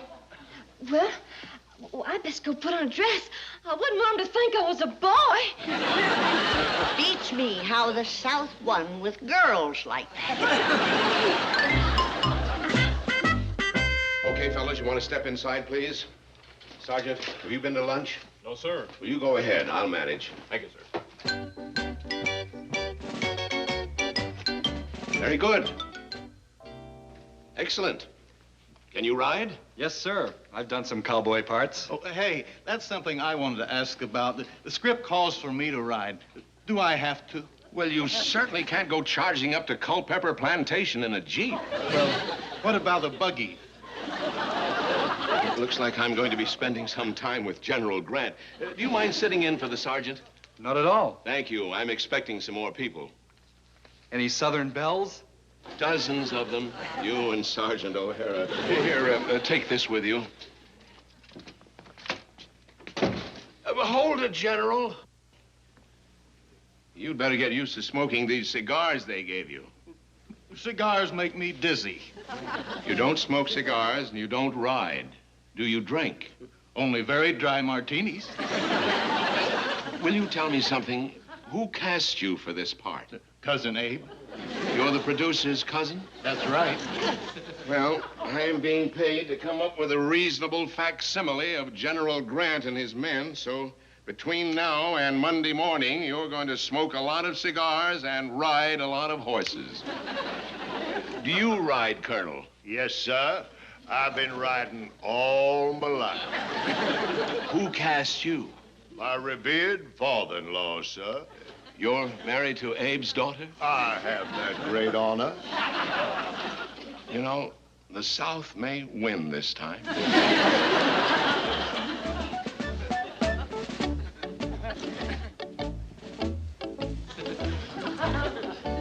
Jethro was right.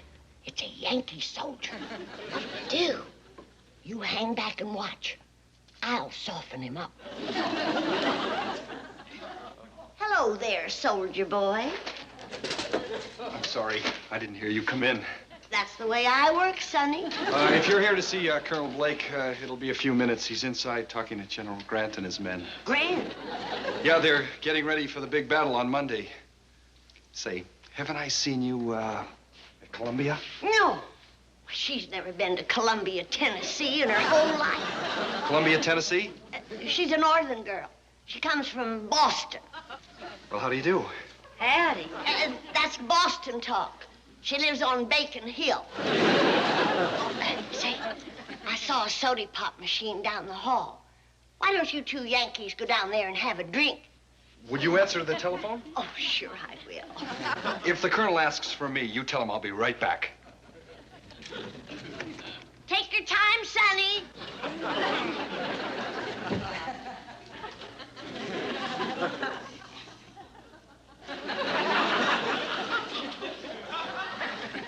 It can't be Ulysses S. Grant. He couldn't live this long, especially the way he hit the bottle.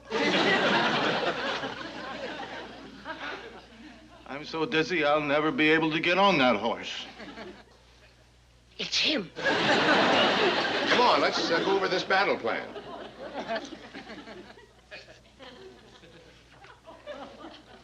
Now, concentrate on this map. Here's the Culpeper plantation. I don't know how to read a map. Besides, I can hardly stand up. That's how he lost Richmond. Now, the first attack on the Confederate position will come at dawn on Monday. Dawn? Well, I'm having a party Sunday night. I can lead the attack, sir. I'll make a dashing figure on a horse. Listen, Colonel Chitlin, with that accent of yours, we're going to put you in a Confederate uniform. Same old bunch of Yankees, still fighting dirty. Well, why can't we have the attack Tuesday morning? Because my orders are Monday. Well, I'm going to get in touch with Abe. Abe? Oh, you're back. Come on, Ellie. When can I see you again? After the war.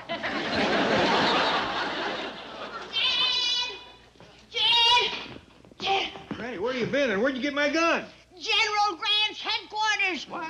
General Ulysses S. Grant is alive and planning to attack the Culpeper's plantation like dawn on Monday. I think you've had enough of that. Don't knock it, Jed. You ought to see what it's done for Grant. Where you going? I'm going to warn the Culpeppers that Grant is coming. You'd have to be pretty near 150 years old. This is the wildest thing I ever heard. That ain't nothing. Wait till you hear who else is alive. Old Abe himself. Victuals will be ready in a minute, Ellie. What you got there? Nothing, thanks to Jethro. I just found out that old Gobblejaws ate this whole stalk of Bessie's bananas. I hope he didn't leave any of the peels around for folks to slip on. No, ma'am. Good. He ate them, too. That's one nice thing about Jethro's eating. Very little waste. Now, Bessie's sure upset. He's got that monkey biting all 4 sets of fingernails. Well, he'll be out of her hair and bananas directly. How come? Your pa's setting Jethro up in business. Oh, fooling.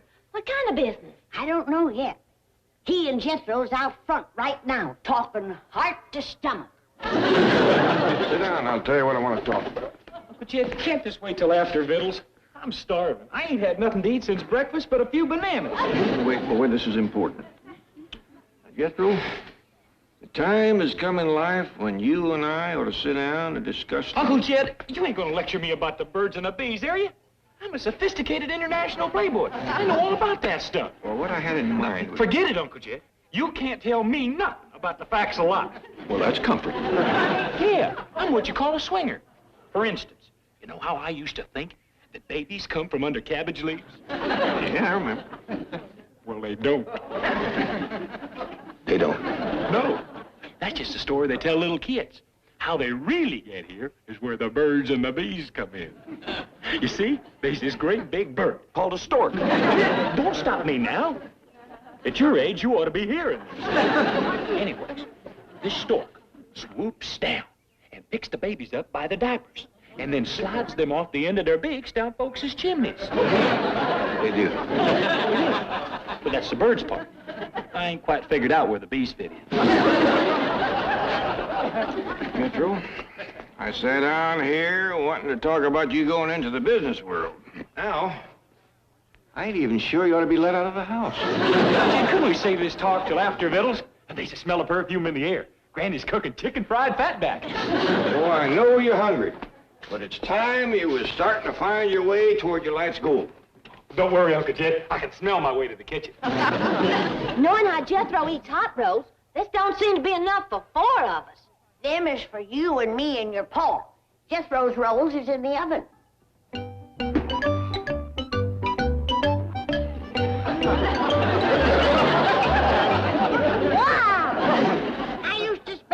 Morning, baking 3 dozen rolls for Jethro. Then he come up with the idea of only making 2, bite-sized. Wish I had a 6th grade education. And now he must be what you call an intellectual. Just hope he makes a good businessman. Well, he told me when you're as smart as he is, you're to the world to teach. He don't know what he wants to be. One day it's a Supreme Court justice, the next day, it's a soda jerk. Well, he gets him notions from them comic books he's always a-reading. Well, as of today, there ain't gonna be no more of that. He is through leading the life of a scholar. My very own business, huh? That's right. Just decide what you want to be. Well, let's see. I've always had a bent for brain surgeon. And... Uncle Jed, couldn't we talk about this some other time when I ain't starving? There ain't that much time in life, boy. Concentrate. Look inside yourself. What do you see? Nothing. I'm as empty as last year's bird's nest. You're through. You're choosing your life's work once and for all. Now, get food off your mind for a minute. All right, Uncle Jed. I got food off my mind, and I done decided on my life's calling. Good. I'm gonna be a fry cook. Fry cook? Yeah, in my own restaurant. Oh, please, Uncle Jed. You gotta admit, ain't many folks know more about food than me. Well, I grant you, there ain't many of them as et morose.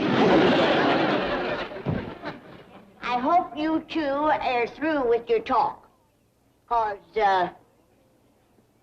Vittles is, ready!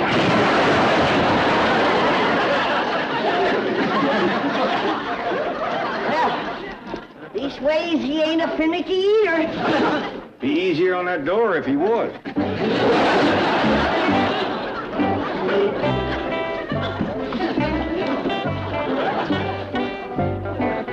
That's the 3rd set of hinges he's going through this week. Just hope my pots and pans hold out till he starts to work. Well, it'll be pretty soon now. He wants to open a restaurant. You mean serve victuals for money? Oh, you ought to do all right, as long as he can stay ahead of his biggest competitor. What's that? His stomach. Speaking of that, we better hurry out to the kitchen whilst there's still some food left. Come on, Jim. Sure was scrumptious, Granny. Good-sized portions for a change. But what are you all gonna eat? You mean Ellie left you in there with all the victuals? Yes, ma'am. There goes your dinner, Jed. I suppose you cleaned off the whole table. No, ma'am. You mean you left something? The dirty dishes. Dishwashing's your job, Granny. You ain't gonna catch me doing woman's work. I'll catch you up by the head. Jed, don't waste another minute. Find that boy a restaurant. I'm going to talk to Mr. Drysdale. And do me a favor. Start looking out around Kansas City.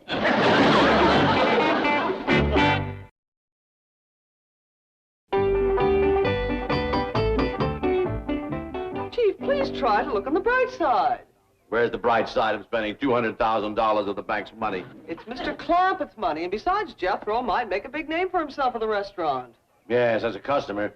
Talking about eating up the profits. Not that bad. What do you mean? There are only 2 places I know of that can cook enough for him. Granny's Kitchen and the mess hall at Fort Ord. Hi, Miss Jane. Mr. Drysdale. Thanks for coming by. Granny. Howdy, Miss Jane, Mr. Drysdale. How you feeling? Don't ask. You're looking awful poorly. I'm gonna fetch you up a great big dollop of catfish liver oil. No, Granny, absolutely not. May I just have a glass of water? You betcha, right away. Back in a jiffy. Mr. Clampett, you wanted to talk about buying a restaurant for Jethro? Yeah, but if you ain't feeling good, I can handle it myself. We ain't planning to spend that much money. Really? Oh, shucks, no. 200,000 at the outside. Might have that much on me. Where's Granny? Mr. Clampett, you shouldn't be carrying around that much money in your pocket. Well, I tried putting it in my boot, but it made me walk lopsided. Mr. Clappett, you stand to lose your entire investment buying a business for that big Jethro. Well, I got it to lose. Besides, he's more or less got to be his own boss. I don't know anybody else that hire him. I know of a slightly less expensive venture that Jethro would excel in. Yeah, what's that? Well, it's a profession that's crying out for new faces. He'd be self-employed, outdoors a lot, and wear a fancy uniform. That sounds like something he'd like. He'd be a wonderful organ grinder. I don't know. He ain't never showed a whole heap of interest in the field. Well, it's much cheaper than starting a restaurant, and you already have the monkey. I hear that. Bessie ain't gonna work with Jethro less than he's on the leash, and she cranks the organ. Forget it, Ellie. Granny ain't gonna want him hanging around street corners all day nohow. Besides, he says he's gonna be a fry cook. I know. Have him to come down. Yes, sir, Pop. I'm sorry I took so long. I couldn't find the glass. Thank you. You're welcome.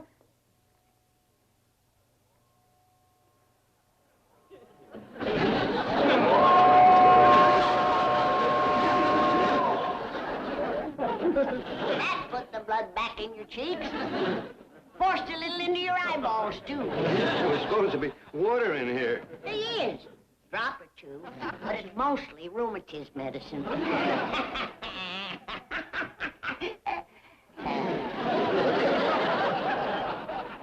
Well, you said I could keep a little around the house for medicinal purposes. What do you call a little? No more than a gallon or two. Miss Jane is looking for you. Now you go find her and then get rid of all that rheumatism medicine. Just her and me? Why, 2 gallons is enough for a whole barn dam. Hey! Take a look at what fry cook does. The apron was my own idea. Jethro, you really ought to try grinding a hurdy-gurdy. Oh, don't worry, Mr. Drysdale. When I get my restaurant, I was going to make every kind of unusual sandwich there is. A hurdy-gurdy, peanut butter and jelly. The boy's got his heart set on cooking, sort of combining business and pleasure. Well, I'll see what eating establishments are currently for sale. I was going to make mine world famous. Next to my cooking, Granny's is going to taste like day-old sawdust. Glad to see you got a hat big enough to take care of your swelled head. I'm sorry, Uncle Jed. Kind of got carried away by my fancy uniform. I couldn't find Granny anywhere. Oh, why, Jethro, you look as though you just stepped off a can of corned beef hash. Shucks, Miss Jane, thank you. Like they say, clothes makes the fry cook. Come on, Miss Hathaway. We're buying a restaurant for Jethro. Goodbye, Mr. Clappett. Bye. May I have a sip of your water? Of course not. You're driving. I'll take the glass. Oh, and I thought of a name for my restaurant. I'm going to call it the Happy Gizzard. Bye, Miss Jane. Mr. Drysdale.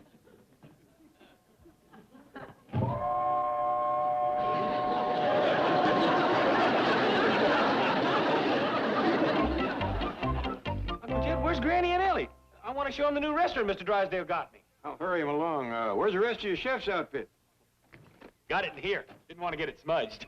Granny said she'd be right out. She had to bring something from the kitchen. Here she comes back. Granny, where are you going with all that stuff? Mr. Drysdale said my restaurant was fully equipped. Besides, even if it wasn't, he said it's right at Restaurant Row. I sure don't want to show up there with a bunch of beat-up old junk like that. All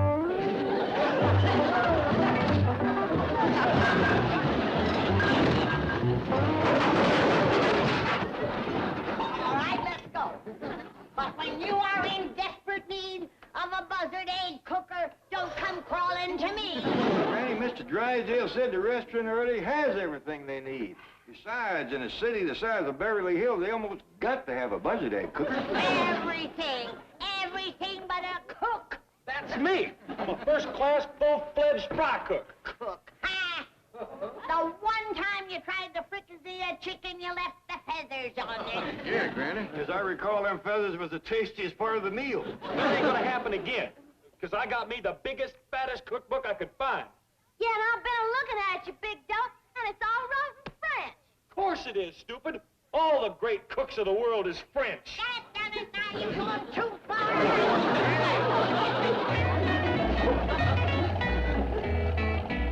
Yonder's Restaurant Row. Look at them fancy places. He's enough to make your eyes pop out. Don't look now, but we've created quite a stir ourselves. I know, Granny. I believe it's because seeing a happy family like us brings out the best in folks. Notice how they smile as we go by? Some of them even laughed out loud. Charming, ain't it? I'm sorry I clobbered you, Jethro. You're part of my family, and I love you. From now on, I'm going to protect you from pain and see that nothing hurts you. Oh, come on, Granny, will you knock off the mush? I'll knock you. Look there. Maybe that's your restaurant, Jethro. Wow! I bet it is. Oh, that ain't it. My number's 1836. Yonder might be it. Oh, that ain't it neither. There's a beauty. Oh, that ain't it. How about that one? No, I'm gonna pull down this side street and turn around. Hey, will you take a look at that dump? I've seen better looking chicken coops. Boy. That place wouldn't make decent looking firewood. Boy, that's your restaurant. I bet it's plumb elegant inside. They've seen it. They're coming back. Please tell Jethro you made a mistake, that you'll find him something better. Are you kidding? How many restaurants in this town rent for $35 a month? Howdy, Miss Jane, Mr. Drysdale. Come in. Oh, I know you're gonna love this place. I'm just nuts about it. That explains it. A body would have to have a bend in the brain to buy this dump. Hurt his feelings. This place has got everything.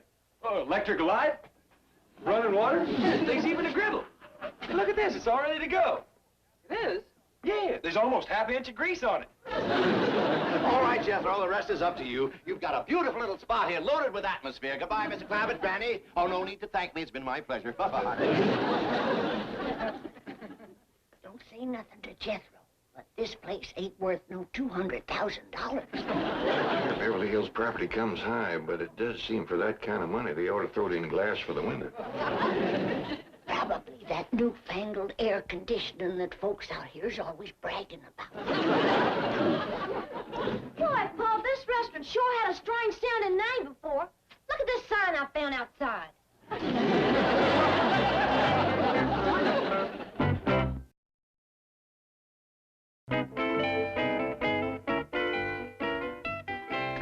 Cheer up, Miss Hathaway. The genius of high finance has done it again. You know that soft drink machine in the lounge? Well, I just returned the empties and netted myself a cool 96 cents. 96 cents means more to you than poor Jethro, stuck in that abandoned mine shaft you call a diner. His cafe is right off Restaurant Row. On a dead-end street. The Clavitts have been down there cleaning and fixing for their customers who will never come. It just breaks my heart. And it wouldn't yours too if you had one. They don't have a heart, eh? Well, listen to this. I know how hard it is to get a new restaurant going. So I've offered transportation there and a bonus to every bank employee who eats lunch at the Happy Gizzard. Oh, Chief, I'm sorry. I didn't know that. That's a wonderful gesture. I know on the surface I seem a completely hard and practical man. But deep down, I'm just a sentimental old fool. Miss Hathaway? Yes, Miss Murray? Have you heard the latest bonus plan from old Lick Penny? He's referring to him as Mr. Drysdale. What about that bus he's got to take his employees over to some new diner at lunchtime? I know. Free transportation. Free? He's charging $2.50 a head.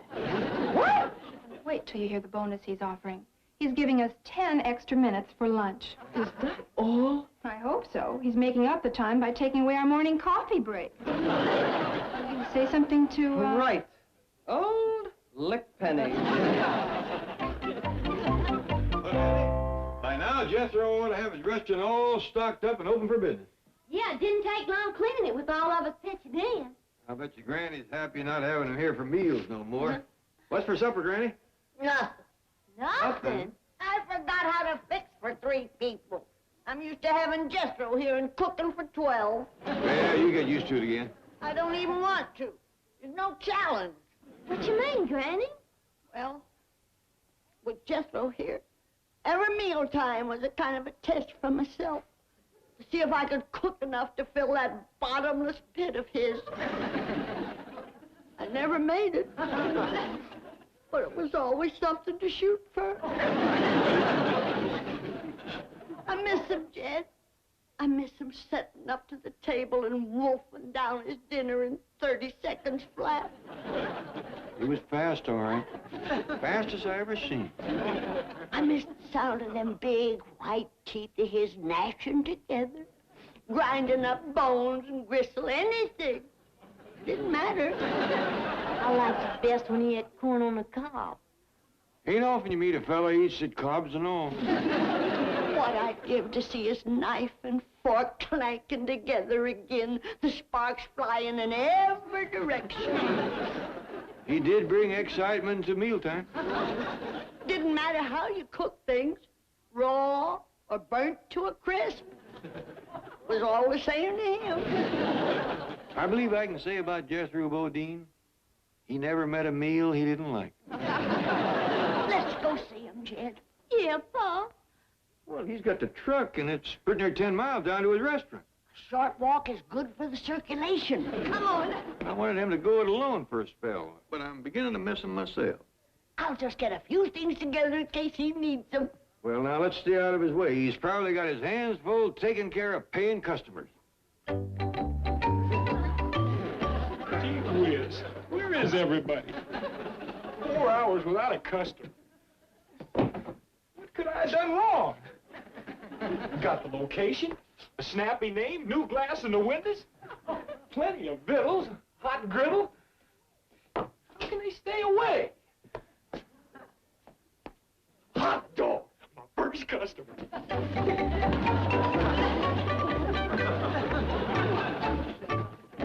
Hi, and welcome to the Happy Gizzard, also known as the Chitlin Club. I'd like to use your telephone. Have you a reservation? Huh? Oh, that's all right. I'm the owner. I think I can find you a stool. Sit down right here and get ready for some good eating. Look, Duncan Hines, I just want to use your telephone. Oh, okay, but first you got to order something. I'm not hungry. Oh, wait till you see the menus. What do you say now? Like a sixth grader did it. Thank you. But the menus is only the beginning. I can cook anything, strange or exotic. The sky's the limit. How about a bacon, lettuce, and tomato sandwich? Okay, I'll have one of those. Coming up. See, I got me a French cookbook.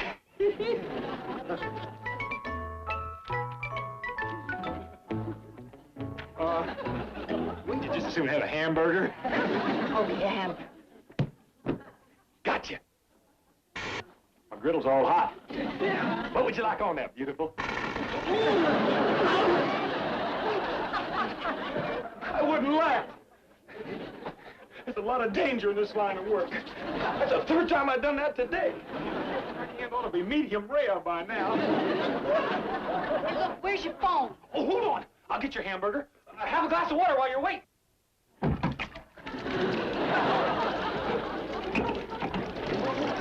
I gotta find something small enough to plug up the pipe. How about your brain? I got it, a carrot.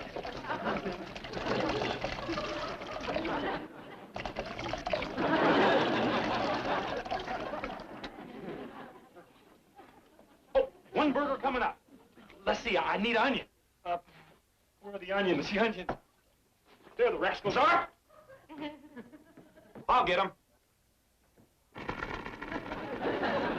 Hey, genius, watch where you're stepping. Don't worry, ma'am. I'm as sure-footed as a mountain goat.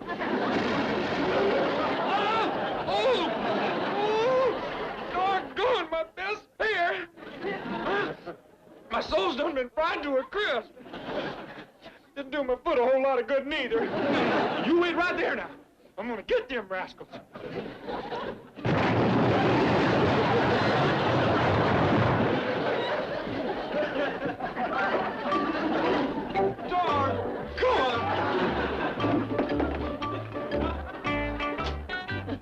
I'm missing 4 of my onions. And all of your marbles. I'm getting out of here. Oh, wait. You can make your phone call now, and I'll cook your hamburger for you when you're finished. All right.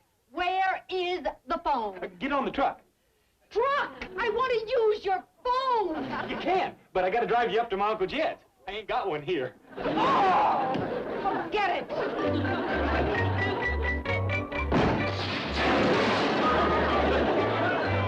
Gone. What's this glass doing on the floor? My windows got broke, and so did my spirit. Streetcar conducting's looking good to me right now. Take it easy. Everybody has to fall a time or two before they take the first step. I will grant you appear to have stumbled more than most. I don't even feel like cooking for nobody now. I don't even feel like eating. That is serious. It was a good thing we decided to happen by. Hi, Granny, Ellie. We were just in the neighborhood, and we decided to look in on you. He walked all the way down here. Wouldn't let us help her carry a thing. What are you doing with all that stuff? Well, you never know when you're going to find a little cooking to do. And I'd hate to be caught without my own tools. You can relax, Jethro. She even brung along a buzzard egg cooker.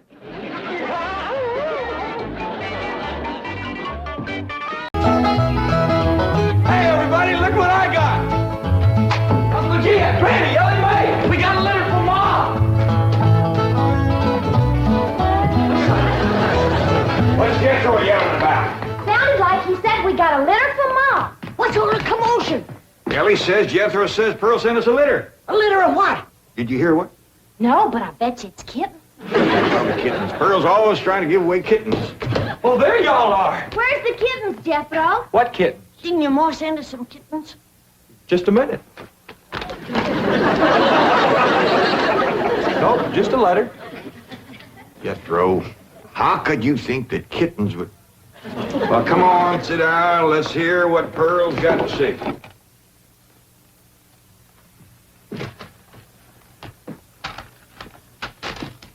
Dear son and kinfolk, I take pen in hand to say we are all fine back here. How are you all out there? Just fine, Pearl. That's right. Jethro, I hope you are making good marks in school out there. Ma thinks I'm going to school. Are you in the 5th grade like you would be here? Doggy, Jethro, I clean forgot about putting you in school. We're going to have to get you started today. Can I go too? Well, now, I think Miss Hathaway's got plans to put you in some girls' school. Can I go too? Jethro, I just said it was a girls' school. That's why I want to go. I like girls. I don't. Let's get finished with the letter. After that, we'll take care of school. Your sister, Jethrine, had a narrow escape. A city dude tried to take advantage of her. What does that mean, Paul? That's, well, Granny will explain that to you later. Tell us more about the city dude, Jethro. His name is Jasper He. Jasper, he. That's a funny name. Oh, there's a dot in there. His name is Jasper. He wears patent leather shoes and spats on them.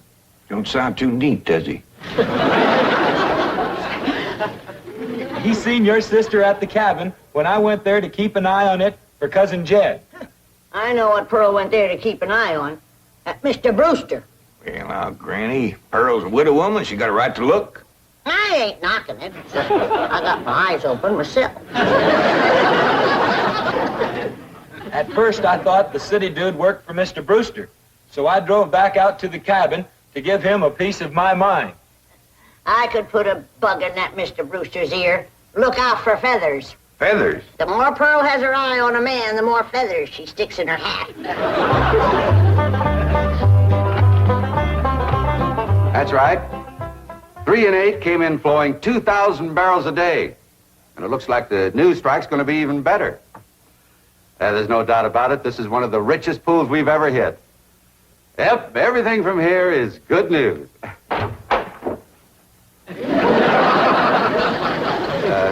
Well, not everything. I'll call you back. Mrs. Bodine, this is a pleasant surprise. Well, thank you. Although you might not think it's so pleasant when you hear what I have to say. Oh? One of them oil fellas working for you has made advances to my daughter. Made advances? Well, what would you call being picked up and carried off by brute force? Well, I'd call that making advances. What's his name? Jasper Depew. Jasper Depew. I ain't seen him myself, but from what Jeff Green tells me, he's a pretty slick article. Well, Oh, Mr. Brewster, you don't know how hard it is for two girls living alone like Jeff Green and me. You see, my son Jethro's in California with Cousin Jed, leaving us no man to protect us. I'm a widow woman, you know. I guess wherever you have two unattached girls living alone, there's bound to be trouble.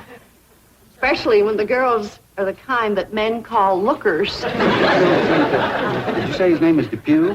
Jasper Depew. Calls himself Jazzbo. Oh, Jeff Green says he's a flashy dresser and a fancy talker and drives a sporty car. Regular big city dude. I guess Jeff Green's kind of like me when it comes to tall, handsome city fellas. I'm just putty in their hands. Nope, no one by that name working for OK Oil. You mind if I look? Oh, well, no, go right ahead. I'm bound and determined to find the rascal that trifled with the affections of my sweet, innocent, helpless baby girl. Ma! Jeff Green, I thought I told you to stay in the buggy. I seen Jasper Depew coming. Here? Yes'm. Oh, well, thank goodness we got Mr. Brewster to protect us. Oh, there he is. Mr. Brewster throwed his arms around me and helped me in his strong embrace. What's an embrace, Paul? Well, that's when folks kind of twine their arms around one another. You mean like wrestling? It's sort of like wrestling, except they ain't mad. It's like wrestling for fun. I reckon you could see that. Then we heard a knock on the door, and we knowed it was Jasper He. Better look for that dot again. Oh, yeah. We knowed it was Jasper. He was there to get Jethrine. Her beauty had set his heart to burning with flamin' desire. What's flaming desire, Paul? Well, Granny will explain that to you later. Well, I'll try. You're sure counting a heap on my memory.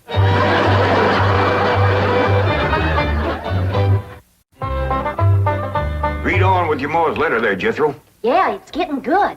One city fella's got his arms around Aunt Pearl, and another's waiting at the door to grab Cousin Jethrine.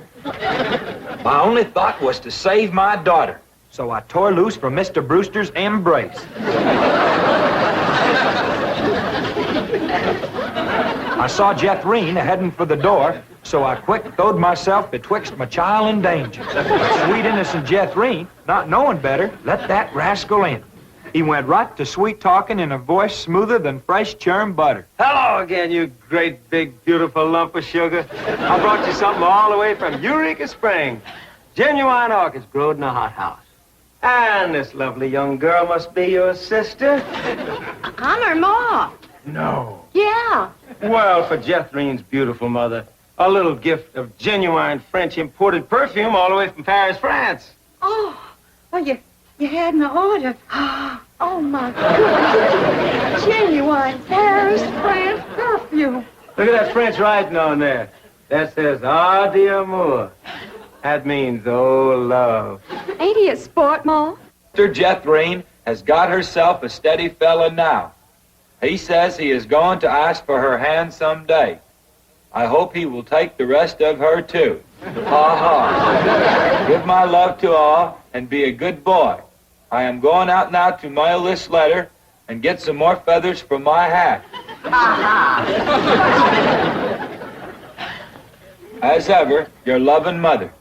Sure nice to hear from Ma.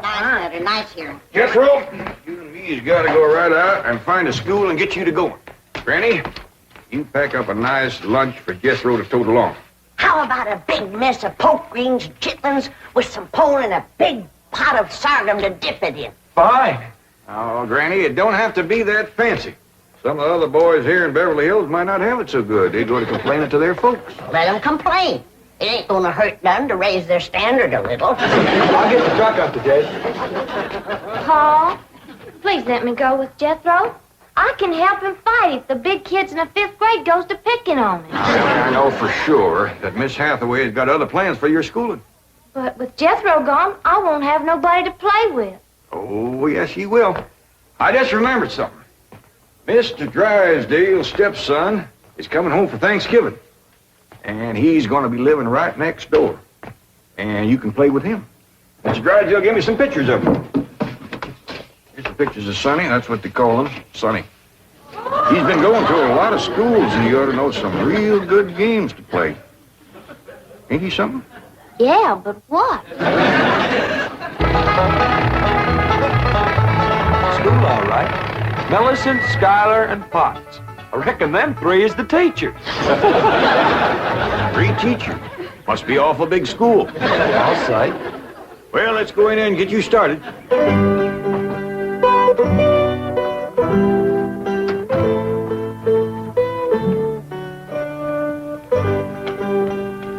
There you are.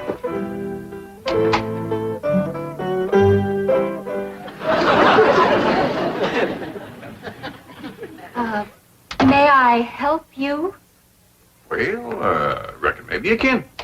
Diana, someone has parked a most disreputable-looking vehicle outside my window. These gentlemen. Oh?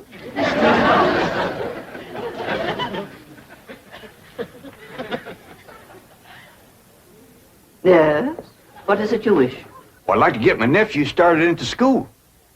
Here? Yeah, here's all right if you got room for a desk and his lunch basket. My dear man, this is a most exclusive private school. The tuition is quite expensive. Well beyond your means, I'm sure. Does that mean it costs a lot of money? That is precisely what it means. Well, I can pay you if it ain't over 25 million. 25 million? Yes, ma'am, that's all I got. Dollars? Yes, ma'am. In cash? Yes, ma'am. This is obviously a practical joke perpetrated by one of my envious competitors. What is your name? Jed Clampett, ma'am, and this here's... And you expect me to believe that you have $25 million? Well, no, not on me, ma'am, but my neighbor, Mr. Drysdale, he's keeping it in his bank for me.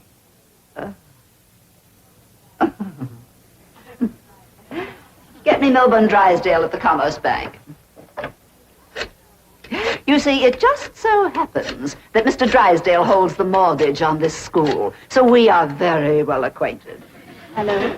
I'd like to speak to you. Now, if you wish to admit that this is a hoax and be on your way, we will forget the entire incident. Otherwise, you may be liable to some sort of action for invasion of private property and impersonating a millionaire.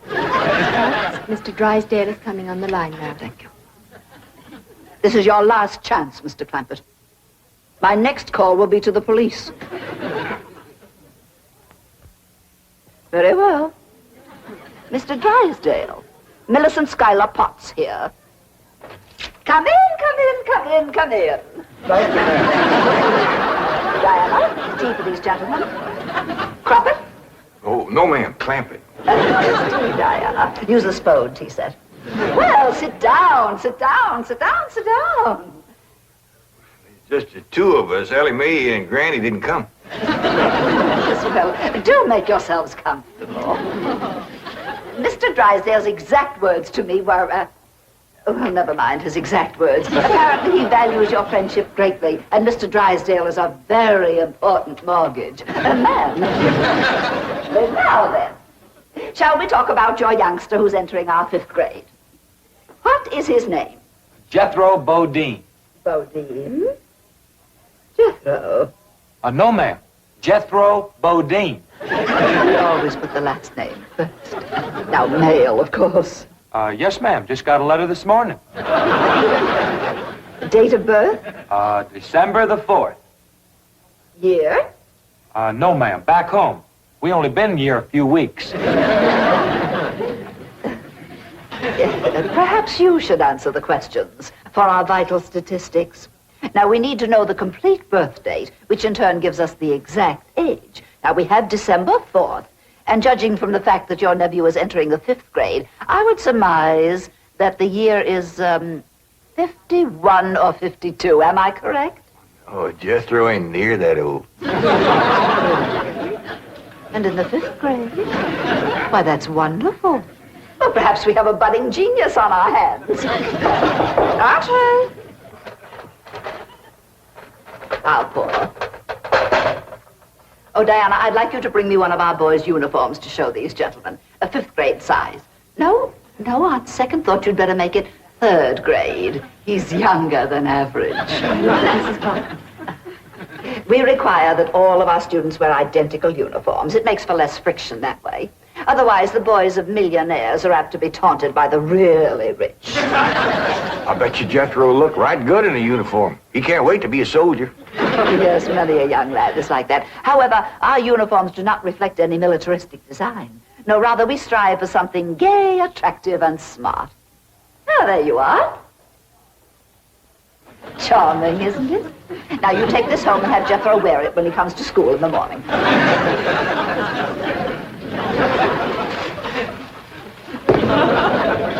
Wear this? Afraid Granny will have to make considerable changes in this before it'll fit Jethro. So tiny? Yeah. And in the 5th grade? Well, the boy must be a genius. Well, you may be very sure that we will bring him out. Where is this? He'll bust out. Now then, how do you gentlemen like your tea? We don't know, ma'am. We ain't tasted it yet. Oh, you are the fun-loving one, aren't you? Yes, ma'am.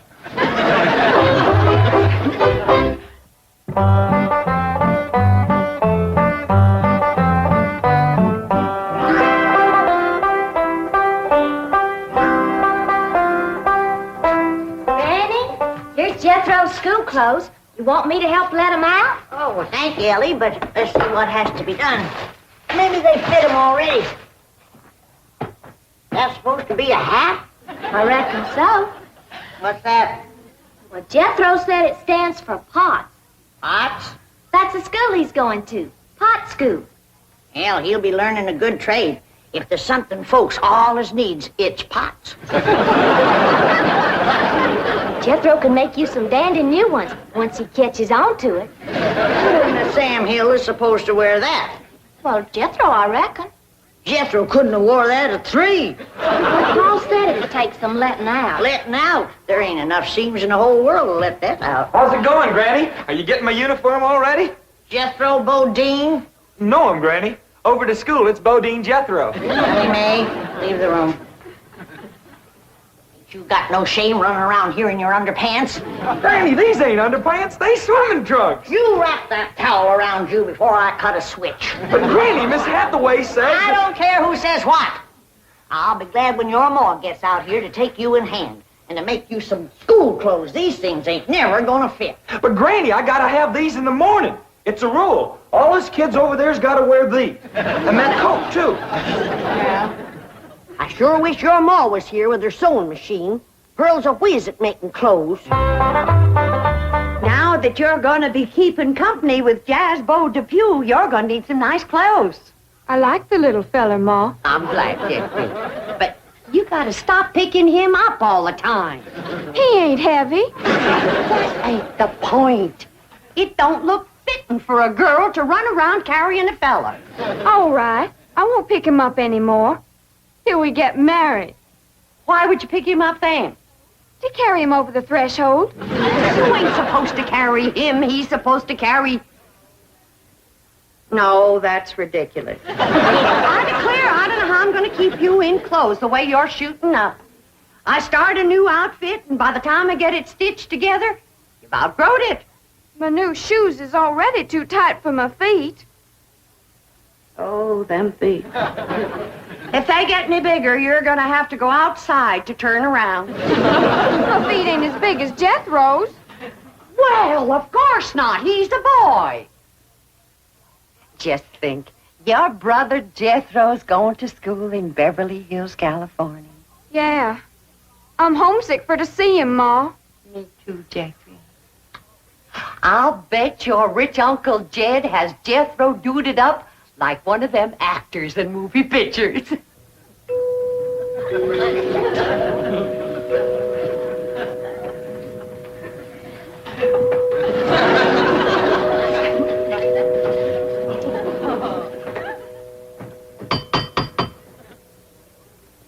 If Jethro ain't right, every time that music plays, somebody comes to the door.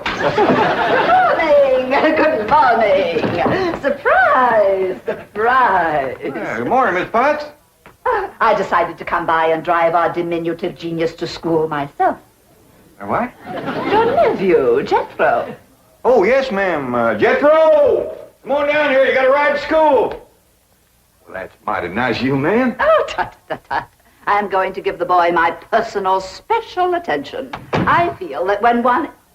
Well, howdy there, Miss Potts. You come to take me to school? You betcha she is. Now, I want you to be a good boy, make good marks so your ma will be proud of you. This is your nephew? Ma'am, you met him yesterday, remember? Of course, he does look a mite different in his uniform. Granny had a time getting it to fit, but she done it. You are in the 5th grade? Oh, yes, ma'am. Just finished 3 years in the 4th. But I can't. It's impossible. Oh, that ain't nothing. He got through the 1st grade in only 2 years. Under no circumstances can I allow this. Well, say, here comes Mr. Drysdale. I reckon he's coming to see Jethro off to school. Come along, Jethro. But take off. This is the way we go to school. This is the way we go to school. Here's Jethro's lunch. Oh, Jethro, you forgot your lunch. Now, Jethro, you share your grits and fat back with Miss Potts today.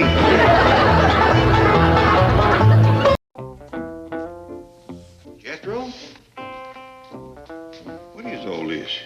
Just a little bedtime snack. Whole turkey, ham, milk, bread, fruit. Just a little something light, huh? Yeah. Granny says it ain't no good to eat too much before bed. You seen Granny? She ain't come up yet. Yeah, she's waiting for Ellie to get home from her date with Dash Riprock. I bet she's fixing to spy on him again. Where is she? Right over yonder.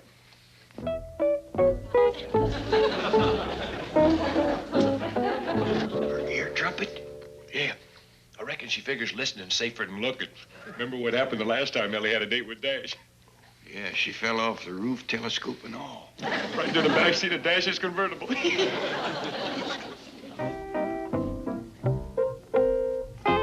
Granny?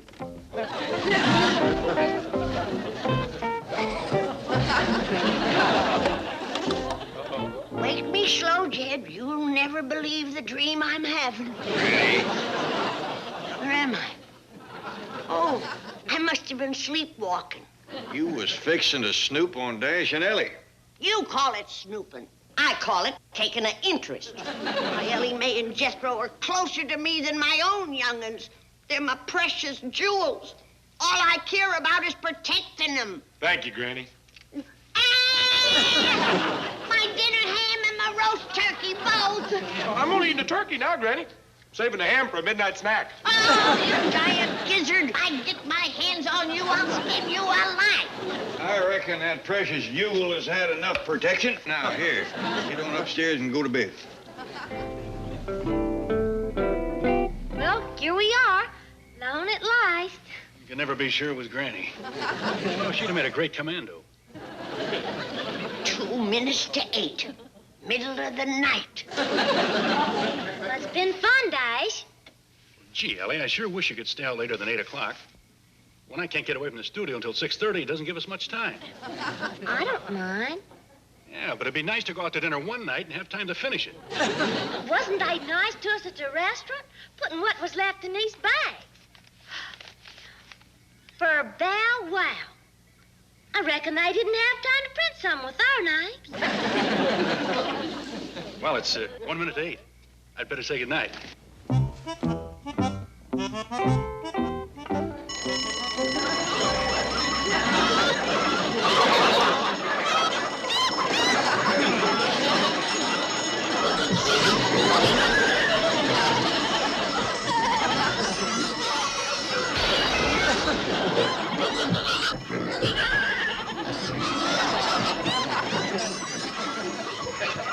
Hey, where is he, Granny? Where's the chicken thief?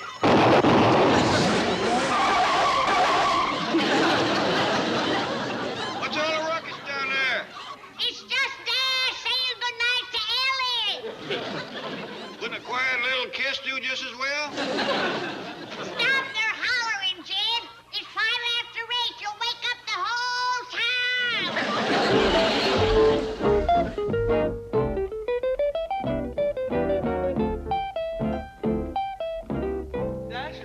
King Henry in this picture.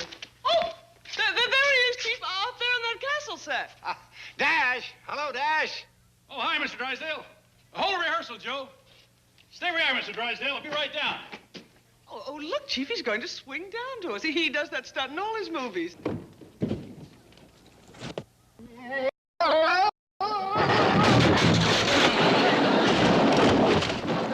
Dash, you all right? Well, I'm okay. Ever since that date last night, my timing's been a little off. We hurried right over as soon as we got your call. Thank you. As I was telling you, it's regarding Ellie Mae. You see, I'm getting quite serious about her. Good. But there are some obstacles in the way of our happiness. What are they? Mr. Clampett, Jethro, and Granny. But you were with Ellie last night.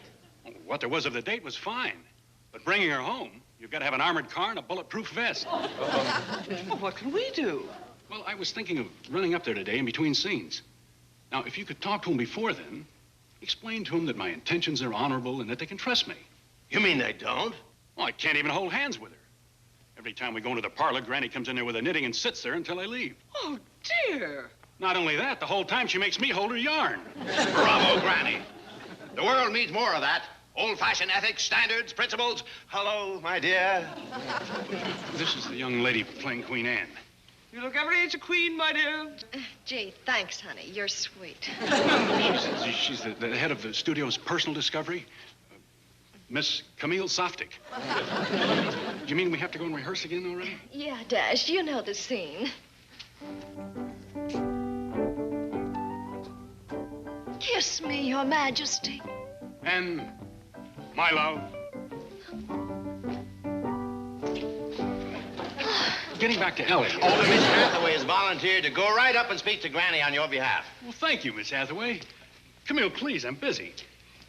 Now, if they just let Ellie stay up a little later, 8:30, maybe 8:45. Please, Camille. Well, I want to rehearse, Dash. I told you later. Excuse me, Dash. I'd be happy to stand in for you and rehearse with Miss Zoptic. Bug off, Grandpa. Mr. Drysdale's bank represents the owner of the studio? Kiss me, Your Majesty. Oh, Ellie, I want to tell you again how sorry I am about the ruckus last night. Well, it's Dice that's gonna be sorry. He drove off and left that paper bag with half his supper in it. Well, I want you to know I had your best interest at heart. If you're ever going to be Mrs. Dash Riprock... Well, I don't want to marry Dash. You don't? Why, the fella I marry's gonna wear patched-up overalls and live in a little old log cabin in the hills with a bit of rocky land where we can raise some turnips and a pig or two. As old as she is, and still thinking she can grab off a prize like that. And what a shame to let that nice-looking Dash go to waste. I gotta find somebody to matchmake him with. Hello, Granny. I came by to talk to you about Dash Riprock. You did? Oh, you did? Nice fella, ain't he? Oh, Granny, I think he's divine. Jane Riprock. This is gonna be the biggest challenge of my career.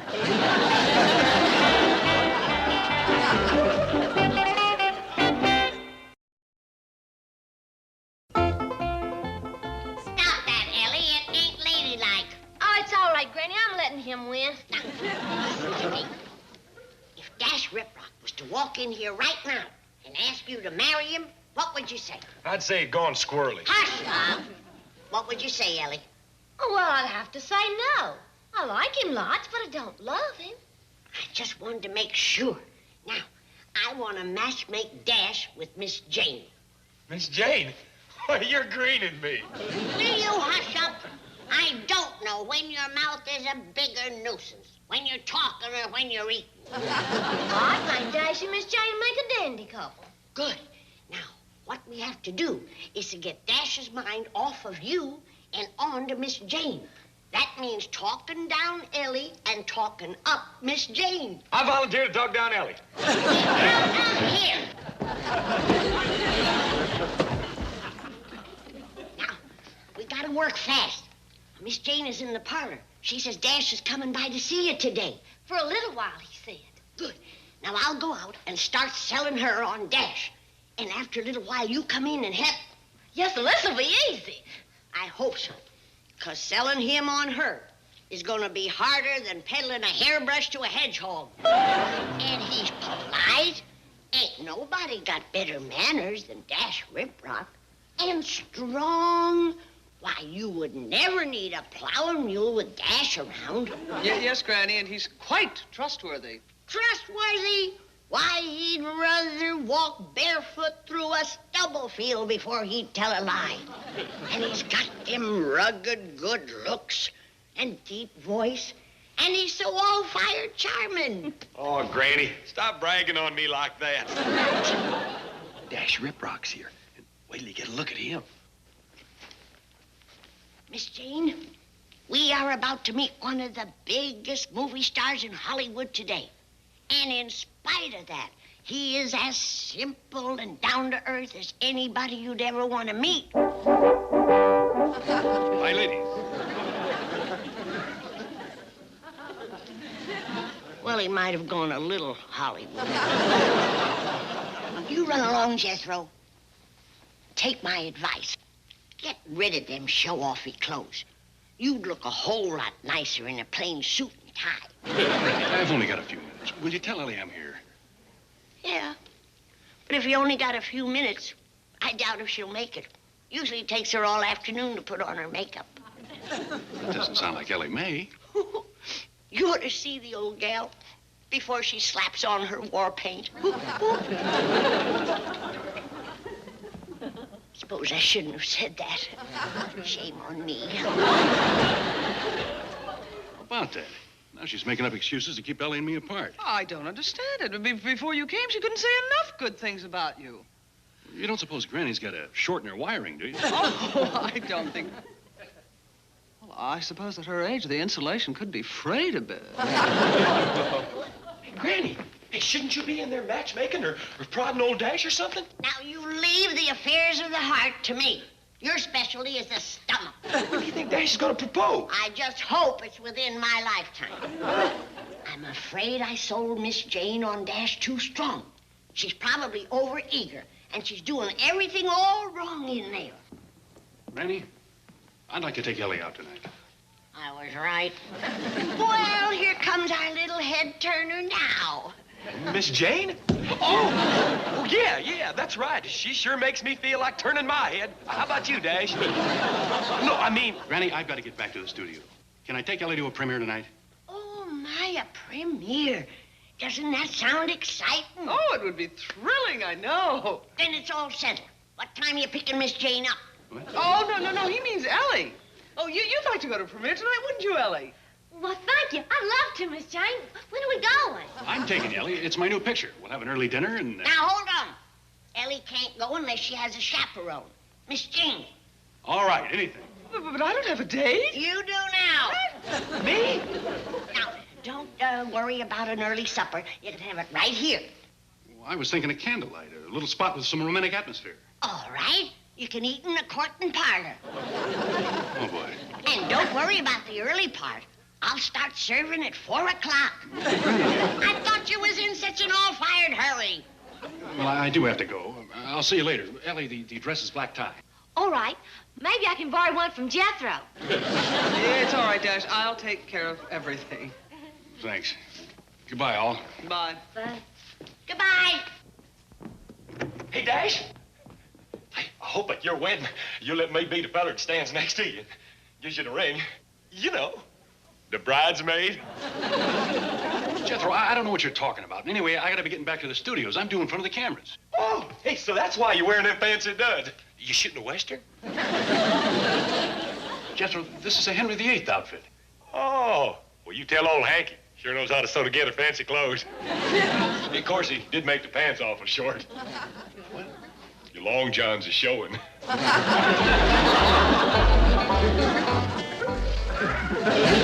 Randall, this is Milburn Drysdale. Has anyone seen Miss Hathaway come in? Well, I'm here all alone. Send a girl up in the secretarial pool. Fast. Not bad, Crandall. Shave a couple of seconds off it next time. All right, miss. Take a letter. Take a jump. What?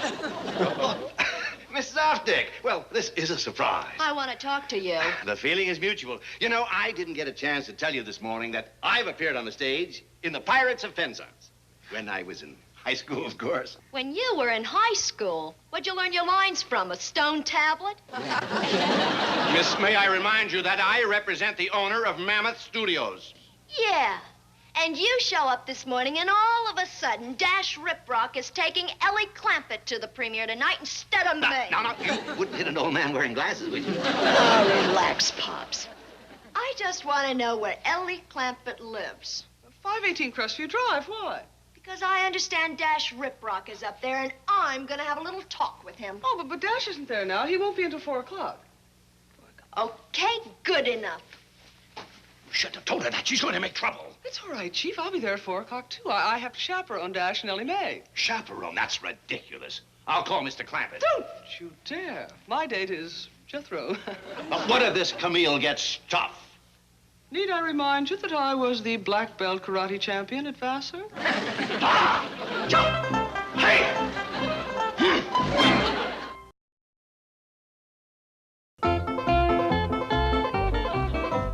Oh, you look just fine. I hope you don't mind giving up the premiere. Not for Miss Jane, I don't. How's this dress and shoes with all your pearls look? Just right. Now remember, my plan is to make Dash think that Miss Jane is as popular with the fellas as the punch bowl at a barn dance. Yes, sir. When Dash gets here, he's got to choose betwixt you and Miss Jane has got to win. Now, it ain't so far-fetched. Like fishing without bait. Yet it ain't impossible. Miss Jane's coming in the driveway right behind me. I gotta get upstairs and put on my premier clothes. Now remember, at supper, I want you to reel off all of Miss Jane's good qualities to Dash. Yes, ma'am. Oh, can you give me one to get me started? I'll give you one right up the side of your head. Yes, Miss Jane. Now remember, we have got to get Dash to want to take Miss Jane to the premiere instead of you. Yes, Granny. And with you looking like that, and Miss Jane all gussied up fit to kill, it'll make it much easier. Well, I'll bet you he'll run to Isker. Don't ask for miracles. I'll be happy if he just shuffles over slow like. Well, Miss Jane. Hi. My. How lovely you look. I am so excited, I just threw on my gown and rushed right over. Oh, then you didn't have time to fix your hair or put on your makeup. Well, as a matter of fact, I have. Oh, of course. These old eyes ain't what they used to be. Ellie, surely you're not going to the premiere dressed like that. She hadn't planned to. We expected a little more help from you. I beg your pardon. Hi, Dash. Well, hello, Ellie. You look absolutely... Miss Hathaway, Granny, you all look absolutely interesting. Well, everything's ready in the curtain parlor, but you better check, Ellie. Things have been awful hectic since everybody knew that Miss Jane was gonna be here. Really? Oh, what do you mean? The fellas that have been calling for you. Every young, good-looking matinee idol in Hollywood.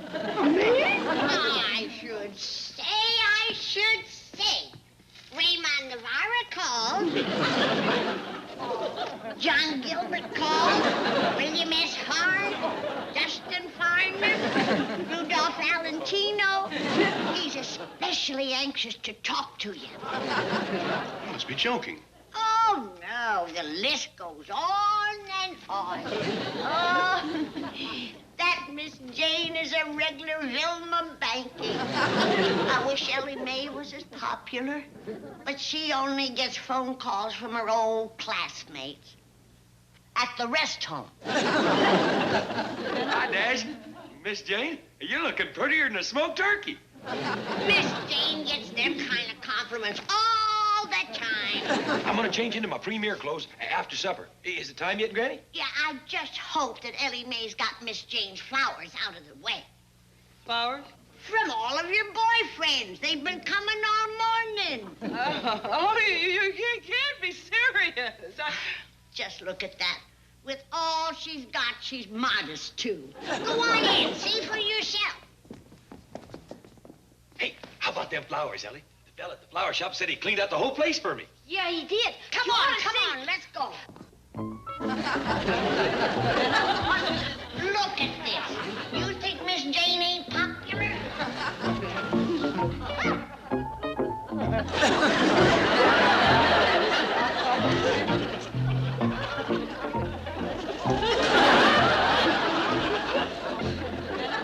Looks like the flower store got a little mixed up, like you're gonna get when they leave. Well, let's sit down. Riddles is almost ready. Light the candles, Dash. Before I start serving, though, I gotta give Ellie her medication. She has to take all that? Just 5 or 6 times a day. Oh, dear, honey. I hope you're not coming down with one of your trembling spells. Granny, I don't understand, but... I don't doubt it.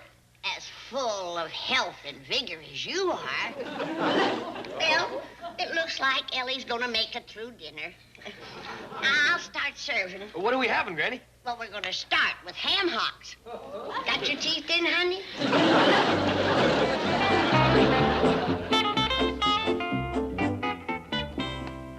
How's it going, young'uns? Miserable. I've been eating ham hocks and complimenting Miss Jane for an hour, and Dash just keeps looking at Ellie. Can't think of another thing to do. Hey, you could serve dessert. Ellie Mae Dash would like to see you. Excuse me, I think I'll go and powder my nose. Take more than nose powdering. Might as well go on in, honey. I give up. But don't worry, Granny. I got an idea.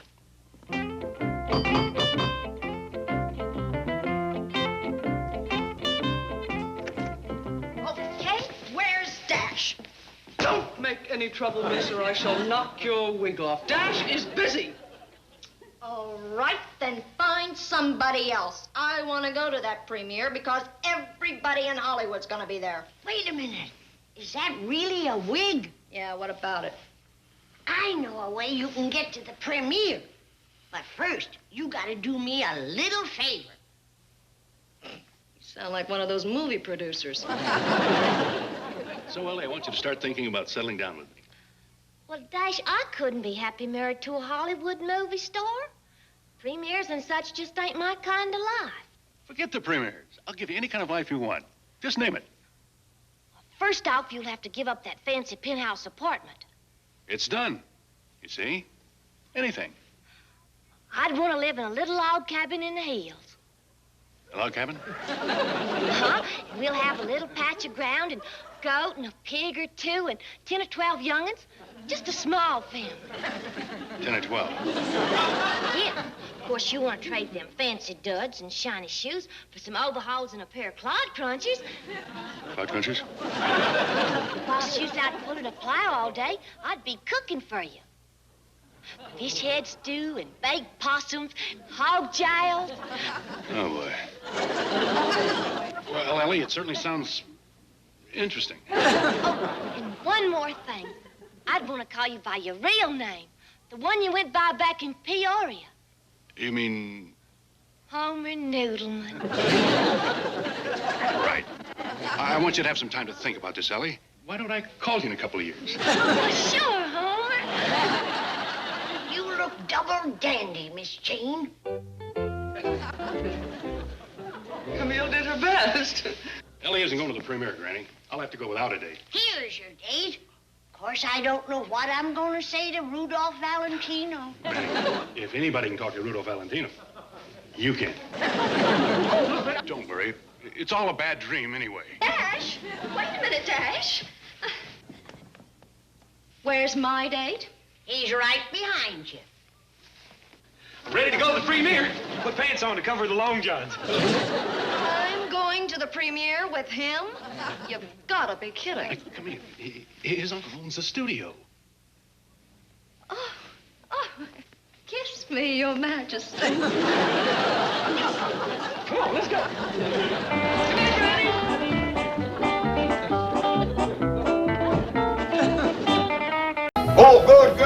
fellows, here, I want to have a family confab. Where's Ellie?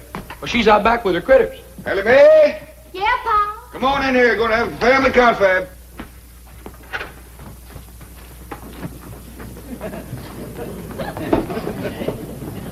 Now, as you all know, poor widow Fenwick and her young'un is coming to spend the day, and we all got lots to do.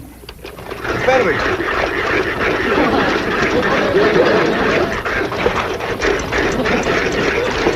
Hold it. We'll start doing right away. I'd like to say a few words first. Now, let's commence with the victuals.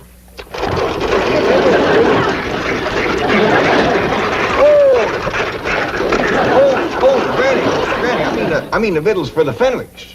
What you got planned? Oh, possum stew, grits and jowls, some corn pone, and some pickled crawdads.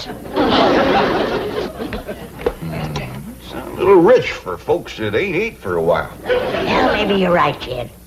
To get the wrinkles out of their belly, I'll start them off with some nice hot owl soup. That'll be fine. Now, Ellie, you and Jethro delivered them that box of clothes, right? That's right, pal. I never knowed there were so many needy folks in Beverly Hills. Me neither. My doggies, you gotta admire that widow Fenwick. She's poor but proud. Jethro and Ellie tells me that right across the front of this little house of hers, she's got writ big as life, Fenwick House.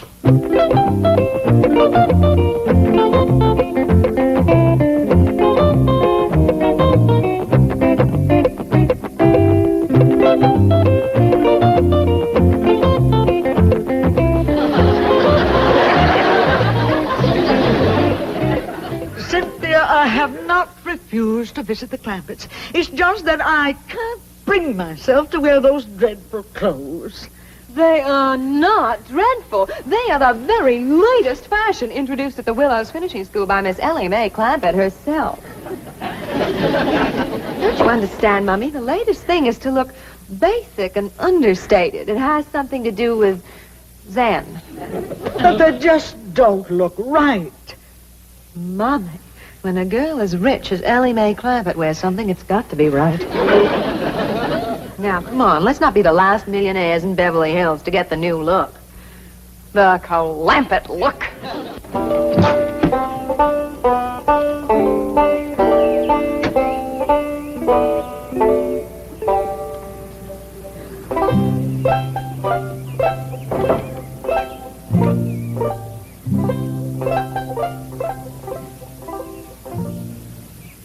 They found the box of clothes, Uncle Jed. Right here's where Ellie and me left them. Jethro, I seen places with little or nothing in them, but this is pitiful. Not a chair to sit in. Nor a bed, neither. Ain't got a wash bowl, or a pitcher to fill it with water, or a window big enough to throw it out. Hey, Uncle Jed, we gonna bring them some stuff? No, Jethro, you couldn't squeeze enough stuff in this place to make it fit for two women to live in. Well, then what are we gonna do? We gotta get him to move into our place. It ain't gonna be easy, with her being such a prideful woman. But it just ain't right for us to have so much stuff and to let them live here in a place like this.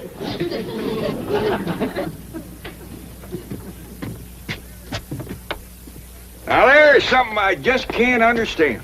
How can folks live in a big fine house like that and let a poor starving widow and her young'un live in a place like this right outside their gate? Uncle Jed, let's go up and give them what for. It ain't for us to speak judgment on them. Maybe the spirit of love will take hold like it did Miss Drydale. The Clampetts are moving from la to la. The Clampetts are moving from la. And I am so happy.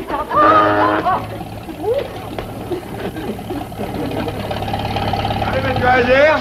Splendid. You came back with another load. Well, now hold on. We decided not to move these things. Why not? Well, we're hoping that the Fenwicks will move in and use them here. The Fenwicks? Mrs. Radnor Fenwick? Yes, ma'am. You know, the widow with the skinny daughter named Cynthia. They are moving into this house? Well, we're hoping they will. But this is marvelous. I've been trying for years to meet Mrs. Radnor Fenwick, and now she's going to be my next-door neighbor. Well, it ain't for certain yet. Have you engaged a real estate agent to help you sell them on the place? No, ma'am, we just kind of figured on talking them into it when they come over. I'll help you. I'll dash home and change and come back and help you.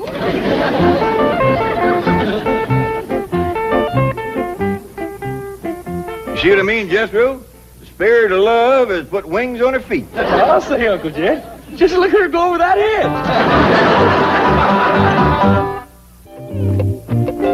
Oh, really, Mummy, and that mink, you look just like any other common, ordinary, everyday millionaire. Now take it. No, Cynthia, I can't. I just can't. Well, you must. I just can't. Mummy, if anyone were actually to see you, I would die of mortification. Mummy, I thought I told you, no Jew. No, Cynthia, I feel positively nude without diamonds. We are trying to achieve the Clampett look, a look of studied slovenliness. Oh, Cynthia. Beasley, our purses, please.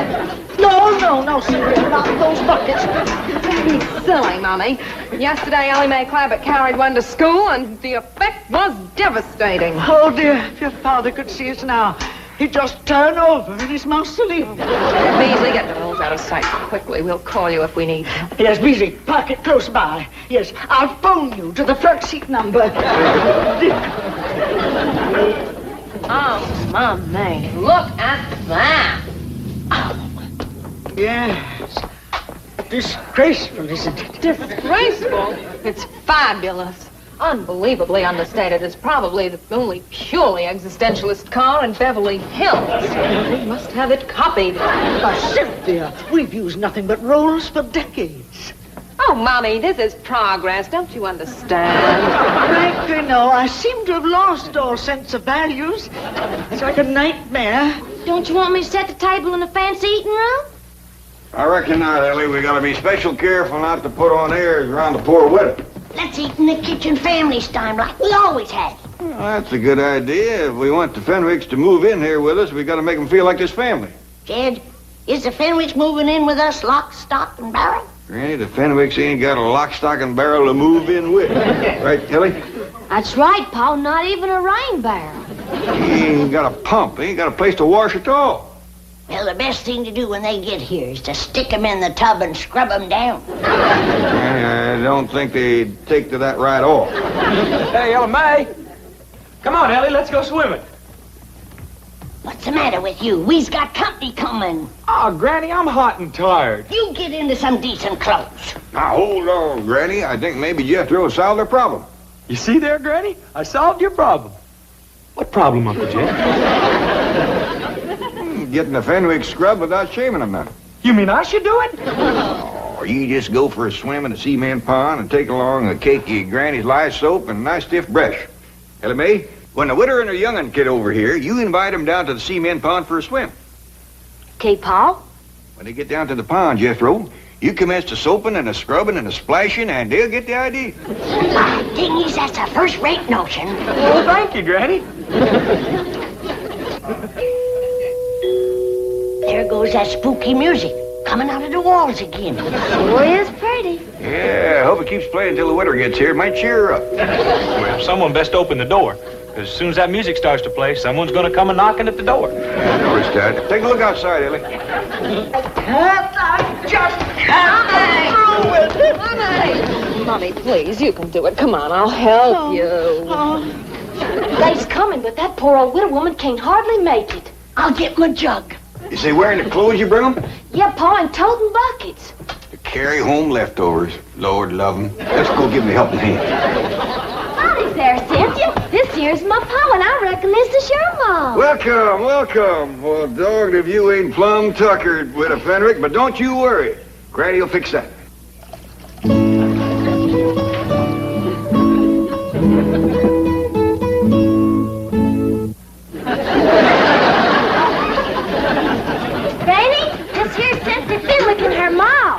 Folks. Take their buckets out to the kitchen, Ellie. Yes, sir, Pa. See you in a little bit, Cynthia. Thank you, darling. Too low. Ellie Mae, be sure they're scoured good and don't leak. Do it, Granny. Here, widow, this'll brace you up. Oh, thank you. Orange pico. No, white lightning. Oh, I'm not familiar with the blend, but tea is tea.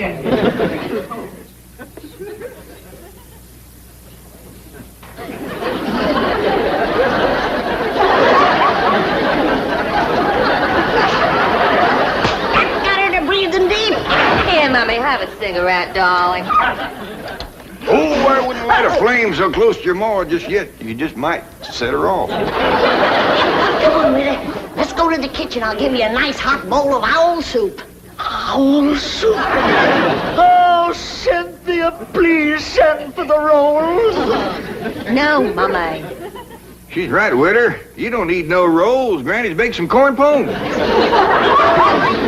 my corn. Come on, Rita. Oh, Cynthia, please help me. Mr. Clampett, if I might be alone with Mummy for just a few moments, I think I shall be able to compose her. Okay, Cynthia.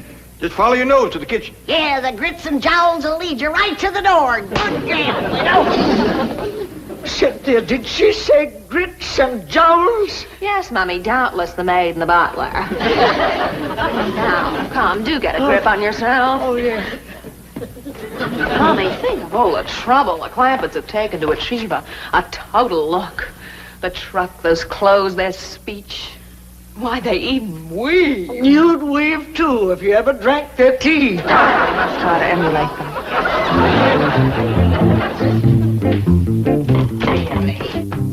They'll never sell this house to the Fenwicks. We can practice on the cleaning woman. Howdy there. Are you Grits? I beg your pardon? Oh, we all is looking for grits and jowls. Well, you'll find them in the kitchen. And please stay there, out of sight. Now see here. We uns is friends of the Clampetts. Obviously. And the sooner you're all out of Beverly Hills, the better. Meantime, stay out of sight in the kitchen. That is the surliest cleaning woman I've ever seen. See, Mummy, even the Clampetts have a servant problem. Yes, for the first time, I'm beginning to feel a common bond with them. We're both members of an oppressed minority group. Millionaires. Oh, there you are. We're still looking for grits and jowls. Oh, we'll get to them directly. Ellie. Oh, Cynthia, I bet you and your ma would like to go swimming, huh? I wouldn't. And no, neither would I. We got a dandy pond, all made out of cement. Nice clean water in it, too. And plenty of room to splash around and work up a good lather. No, thank you. No, I'll pass, too. Maybe they just like to look at the pond. Show them, Ellie. Okay, Pa. No, we're not interested. We didn't even bring suits. Well, I got one that'll fit you. And I'll try and find one for you, Etta. Based my possum, Jed. Yeah, now come on, ladies. Pond's right out here. Come on, here you go. It's right over there to the right.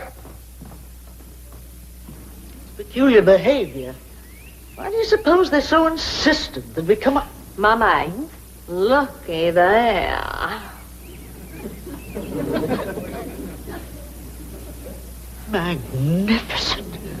What a specimen of manhood. Who do you suppose he is? Let's find out. Clampett! Oh, Mr. Clampett. Who is that Adonis by the side of the pool? Adonis? That magnificent creature with the rippling biceps. Let's take a look, ma'am. That's why they wanted us to see the pool. They're going to attempt a little matchmaking. Oh, I hope so.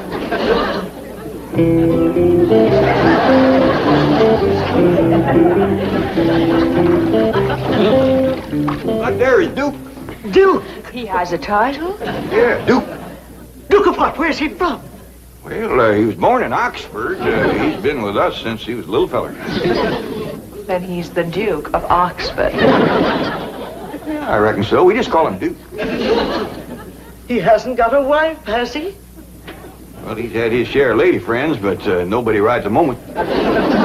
Cynthia, I sure do hope you change your mind about going swimming. Oh, I have. Oh, Cynthia, You seem right fond of Duke. If you want him to like you, just tickle him behind the ear.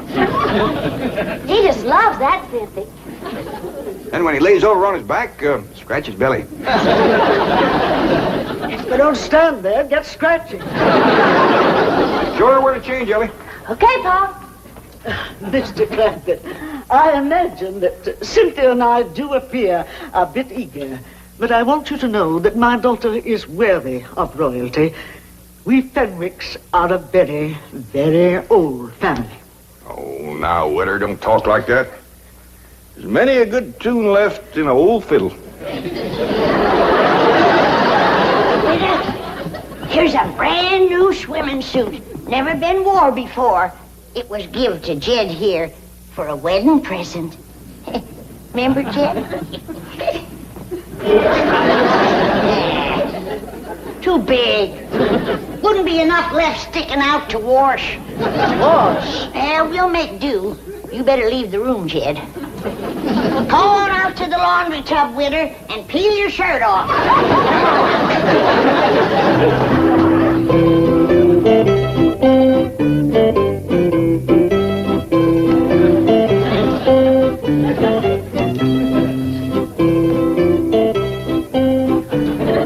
Cut it out, Ellie. Oh, excuse me. Howdy, ma'am. Your Grace. Yours too. Permit me to present myself to you. Well, thank you very kindly, but I don't think my Uncle Jed would let me keep you. Oh, Your Grace. Yours too. I am Cynthia Fenwick. Oh, hey, is your ma coming? No, we are quite alone. Well, shall we go in the water? No, I'd rather not. Well, then why don't you just sit here and you can watch me? Your Grace. Yours too.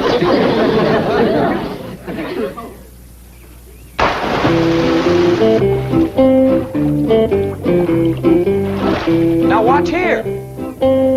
Are you watching, Cynthia? Oh, yes, I am. All right, now, here we go.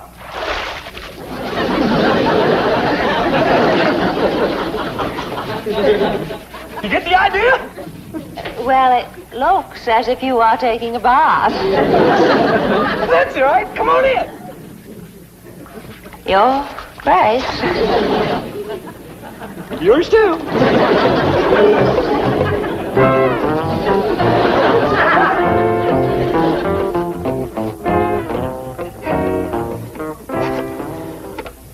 Mobile operator, give me JL 13411. No, make that 12. I want the front seat. I thought I told you to stay out of sight in the kitchen. Now look here. I have taken all the abuse I intend to take in this house. Clampett look or no Clampett look. Duke or no Duke. I refuse to... Oh, Beasley! Come quickly, please. This is... Now you get out of here. And take that other antique with you. I refuse to take orders from a poorly dressed, ill-mannered, overweight cleaning woman. Why, you loutish hillbilly. I am Mrs. Milburn Drysdale. And what does that mean? It means that I am a pillar of society. You were a pillar. I am cutting you down to a stump. Don't you dare pull a knife on me. The only thing I'm going to pull on you is your head. Yeah, Jethro, Granny said she had trouble scrubbing the Witter. How'd you do with the daughter? I tried, Uncle Jed, but that girl ain't washed in so long I couldn't sell her on the idea. Granny said the Witter bucked like a mule, too, and then she busted loose and run. Can we eat now? Yeah, Jethro, scoot up the back way and get some clothes on. You know something, Uncle Jed? That skinny little rascal, all she wanted to do was tickle me behind the ear and scratch my belly. Paul, come quick. Miss Drysdale and the widow Fenwick is having a real cat fight in the front hall. Let me up, you female wrestler. I'll have you drummed out of Beverly Hills. Sylvia Carter, hold her right there. Now I'm going to finish the job with a Fenwick. Did you call her Fenwick? I did. Here now, get off that poor starving Miss Fenwick. You all right, Witter? You all right? Oh, I been less all right in my entire lifetime. Beasley's here. What's the matter? Ask no questions, just flee for your life. Uncle Jeff, can we please eat now? Not me and you, Jethro. A fellow named Beasley just grabbed the widow and her young and made off with them. Come on, we gotta catch them.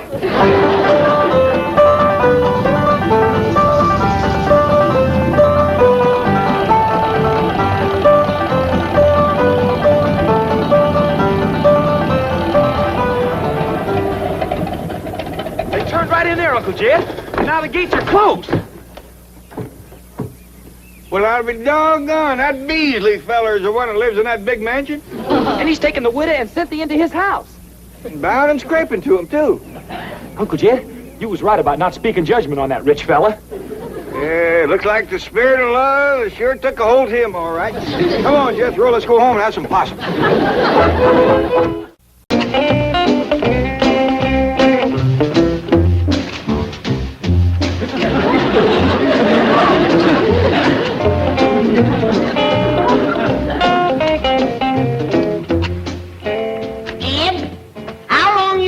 Sit here whittling.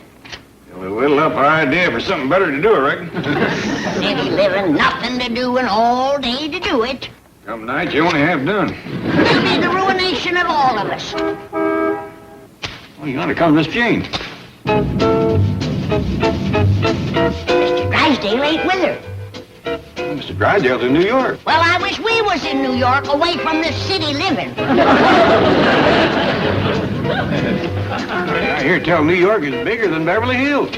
Go on. Don't seem possible, but that's what Mr. Drysdale said. Oh, he was only greening you.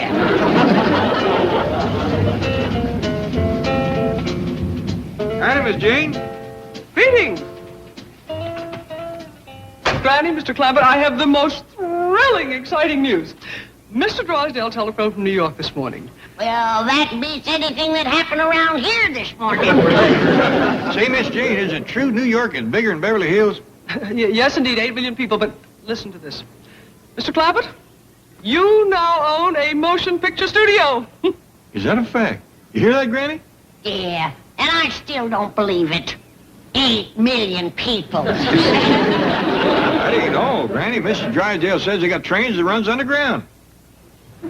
Is that true, Miss Jane? Yes, but I think you fail to grasp the significance of Mr. Drysdale's message. You see, for some time now, Mammoth Picture Studios has been in trouble, and Mr. Drysdale has been buying stock in your name. Yesterday, he flew to New York to represent you at a board of directors meeting, and you now control Mammoth Pictures. You don't say. I just want to ask you one thing. Who's the engineer? A gopher? What engineer? Damn trains that run underground. Heard it all. They got buildings there high as the goose flies. Ain't that right, Miss Jane? Right. But please, I still don't think you comprehend the message. Let me repeat what Mr. Drysdale said. I've heard more than I can swallow now. I've got pig's knuckles on the stove. Would you join us, Miss Jane? Mr. Clampett, aren't you the least bit thrilled by what you've just heard? Shucks, no. Since we can afford it, we have pig's knuckles once or twice a week. No, I mean about owning a motion picture studio. Aren't you thrilled? Can't say as I am. Don't know much about it. You're a Selznick, a Warner, a Zanuck, a Scourse. Miss Jane, there ain't no call to go mean-mouthing me. Mr. Drysdale will talk to you when he comes back. Well, I'm glad to hear that. I wish you wouldn't run off, man. It's not that I'm mad. It's just that I don't seem able to make you understand what you are. What's that? You're a big Hollywood mogul. You're a star, a magnet. Please, Miss Jane, not in front of the boy. You gonna stay and have knuckles with us? I'm sorry, Jethro. I have to hurry back to the office. Bye. Bye. Bye, Miss Jane. No hard feelings. Kid, what we gonna do over that movie studio? Well, that depends on what kind of trouble it's in. All we can do is sort of look around, see what needs doing, and then pitch in and do it. I reckon I'll be a producer or director. Maybe a star. Well, I can take care of critters like Ren Tin Tin and Tarzan the Ape Man. I can cook riddles for Hoot Gibson. That's the spirit. What are you going to do, Uncle Jed? Well, at first, I reckon all I can do is just sort of stand around and own the place.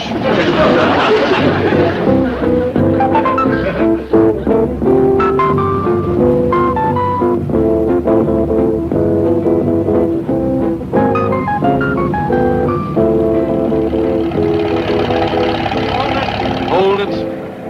Oh, just where do you think you're going? Well, what's going on inside of the movie studio? Oh? You got a pass? No, we'll pay cash. You don't have to pay. You own the place. Oh, we can afford to help him out, Granny. How much for the four of us? Now be sure and get matinee prices. Are you kidding? Now, look, just turn this heap around and get out of here. Now, we don't want no trouble. Just charge whatever you think is fair. Look, you're blocking traffic. Now, will you clear out? Tell him who you are, pal. Yeah, I reckon I better. I'm Jed Clampett. I own this studio. Oh, I'm glad to meet you. I'm Rock Hudson. Well, pleased to meet you, Mr. Hudson. Jethro, Granny. Will you get out before I call the police and have you arrested?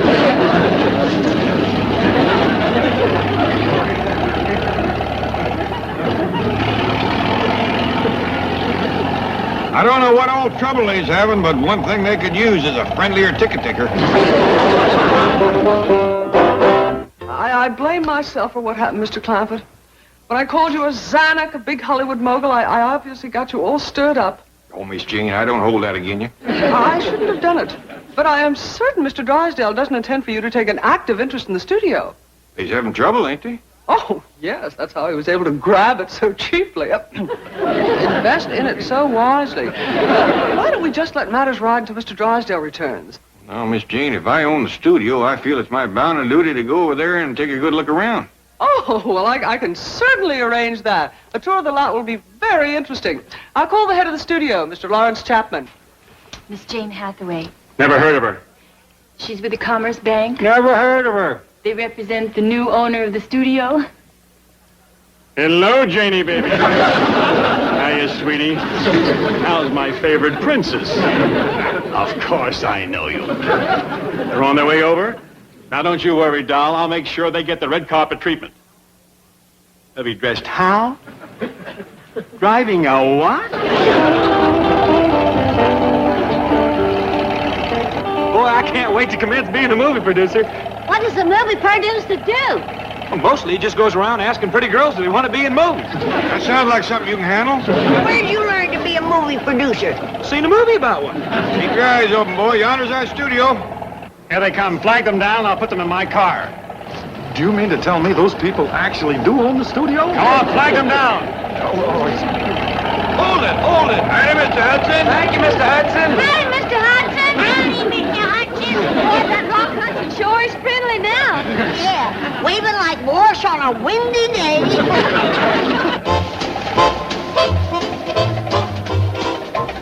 Mr. Clampett? Mr. Clampett?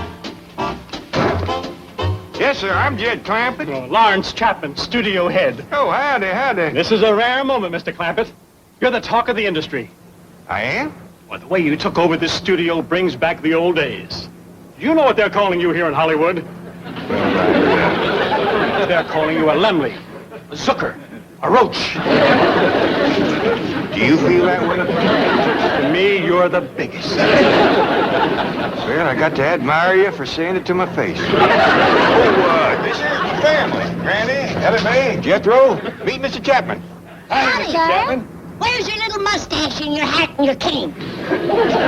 What? Do your funny little walk for us, Charlie. Oh, no. My name is Chapman. Oh. Hey, can we go inside and look around now? Not right now. They're shooting in there. I told you it was cowboys. As a matter of fact, they're shooting Dr. Jekyll and Mr. Hyde. They must be the outlaws. Sort of wish we could go in and watch. Well, you can go inside as soon as the shooting stops. See, but it's not a Western. It's a remake of the Robert Louis Stevenson classic. I don't hear no shooting. Come on, young. No, wait! Who opened the door? Mr. Clampett, this is just a visit, isn't it? I mean, you and your family probably can't stay long. You cheer up, Mr. Chapman. We ain't gonna run out on you. You ain't? Harmed? We hear you got trouble. Well, we've had a few bad breaks, but we're coming back real strong. You know, working on that stage right now is one of the biggest names in the business. Sir Trevor Gielgud Burton Guinness. That's a big one, all right. We're paying him $500,000 plus a percentage. But he's worth it. Box office dynamite. Women are mad about him. Oh, Sir Trevor! very important man, Mr. Jed Clampett. This is Sir Trevor Gielgud Burton Guinness, the famous star. Oh, no.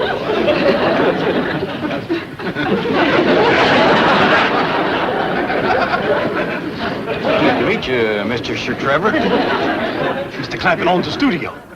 You'll pardon my saying so, Mr. Clampett, but you don't look the part. Well, no, I reckon not.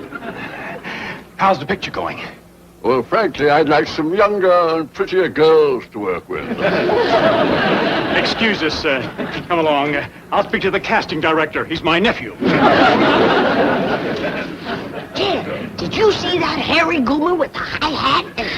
Yonder he stands.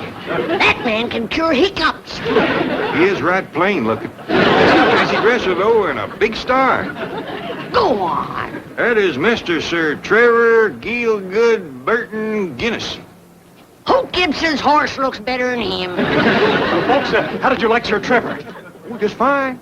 Magnificent hide, don't you think? Well, I've seen better on the backside of a mangy buffalo. Oh, by the way, Mr. Clampett, Sir Trevor would like you to join him for lunch in his dressing room. You would, huh? Yeah. I believe I'll pass that up, Mr. Chapman. I'll tell him. Pardon me, please. If he'd have said any place but his dressing room, I might have said yeah. What you mean, Jed? Well, he looks bad enough with his clothes on. Dogged if I want to be eating lunch when he takes them off.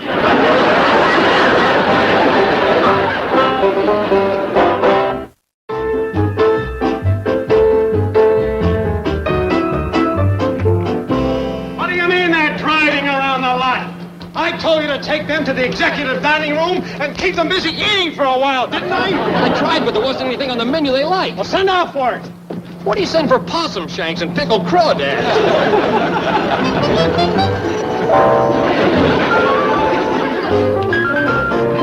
Alvin, I've got to do something to impress Mr. Clampett quick, or I'm going to be unemployed. When I'm unemployed, everybody's unemployed. Wasn't he impressed by Sir Trevor Gielgud Burton Guinness? Nah. What does he know from British actors? If only we were shooting a picture with Rock Hudson. Universal's shooting one. Rock Hudson and Doris Day. Alvin, you're a schnook. How does that help me? Well, you borrow yesterday's rushes and you let Mr. Clampett think they're yours. Alvin, I'm amazed at you. I didn't think you were capable of such a devious and dishonest scheme. You may be running this studio yet. Well, this here's the teensiest movie theater I ever did see. Shucks, they got but 7 seats in the whole place. Not enough business to even fill them. Oh, pitiful. Well, there ain't no piano player. Ain't got a piano to play. Heck, fire, you can't even buy popcorn or jawbreakers. Oh, just pitiful. Well, let's sit down. Maybe the movie will be good. Well, I got a real treat for you. How would you like to be the first to see Rock Hudson and Doris Day together again after 4 years? What do you say, Jed? Well, if they's getting together after all that time, maybe they'd want to be alone. No thanks, Mr. Chapman. We'd just rather see the movie. Well, that's what I mean. You'll be the first to see the dailies, the rushes.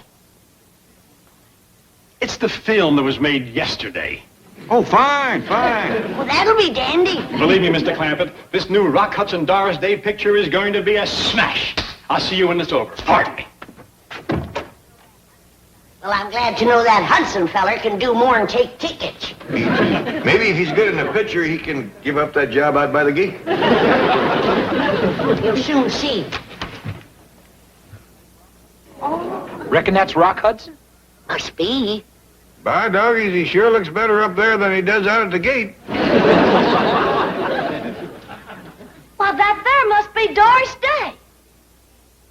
Pretty little thing. She sure is. Well, I think there's a bottle of champagne in the refrigerator. I'll get it.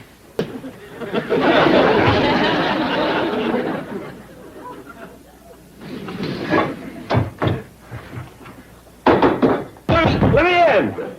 Judy, I swear to you, please let me in. I'll catch my death of cold. Good. And be sure to give it to Linda. Is that the end? Must be. They turned on the lights. Just when I was getting interested. It's the shortest movie I ever did see. What'd you think of it, Jed? They keep on showing movies that short, they can take out some of these seats. What did I tell you? Is that a hit or is that a hit? And how about that Rock Hudson? Isn't he handsome? Well, he sure is. No denying that. He's got that Mr. Sir Trevor backed off a mile. Now that you know how things are going, I'm sure you're anxious to leave. I am. Me too. Let's go. I'm hungry. Now, hold on. Shame on you. Of course we's anxious to go, but can we run off and leave this poor man? Please. You see, he's begging us to stay. Now, let's fan out and dig in. No, wait. I'll figure out where you're needed the most, and then I'll come back and get you. Well, my nephew would like to be a producer. That's what I need. Another nephew producer. Hot dog! Yeah, boy, looks like you're set. Yeah. Well, how'd it go? You're schnook again, that's how it went. No, I need an idea. Something to make Mr. Clampett happy. Well, let's see. We could name a salad after him in the commissary. Put his daughter in pictures. Give him your office. That's it. Give him your office? No. Name a salad after him. No, put his daughter Ellie Mae in pictures. It never fails. Can she act? It doesn't matter. Sir Trevor's been yelling for younger and prettier girls. All she has to do is get strangled. My daughter could play it. Well, she is, Dad. No wonder he's been yelling. We're right anxious to commence producing, Mr. Chapman. Fine. Now, Jethro, your first job will be to find a beautiful girl. See, Uncle Jed, I told you I know how to be a movie producer. She should be the same type as your cousin Ellie Mae. Just about her size. Blonde like Ellie, same kind of voice, figure, everything. Gee, that's a tough one. Well, how about her? Granny? No, Ellie. Take Ellie over to makeup. Well, why? We ain't had no spat. Oh, the makeup room. That's where they get the stars ready for the camera. Make them look good. Alvin. No. Take Ellie Mae and Jethro to makeup and then to wardrobe. Fast. Yes, sir. Follow me. Come on, Ellie Mae. I just put you in movies. Well, we got them working. Now, what can Granny and me do? Well, we're doing some location work in Death Valley. Ever been there? No. I think you'll like it.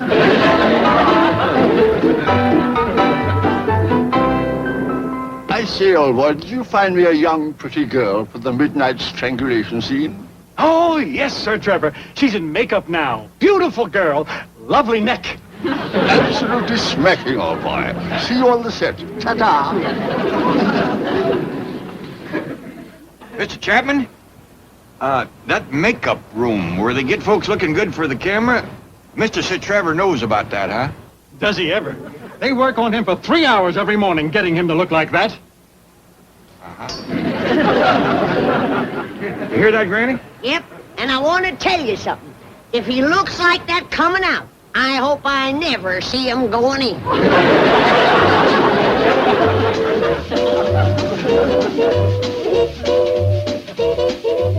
Now, Miss Clampett, you're standing under this street lamp, waiting for your sweetheart.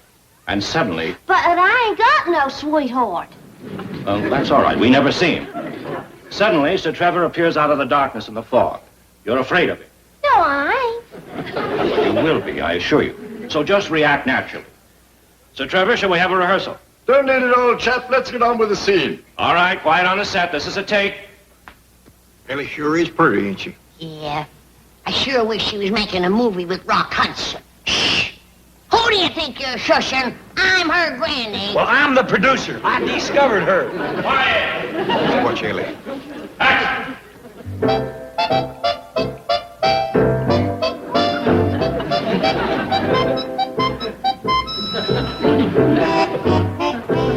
What a pretty maiden. Hello, my dear. Well, howdy there, Mr. Sir Trevor. Miss Clampett, you do not speak in this scene. Just react to Sir Trevor. Now, once again. Ellie was just trying to be friendly. Yeah, you'd think he'd want all the friends he can get. Quiet. Action!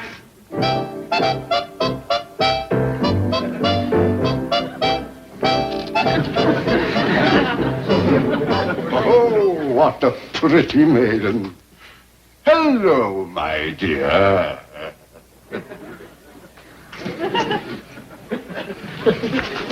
I was afraid he'd turn mean. Ellie can handle him.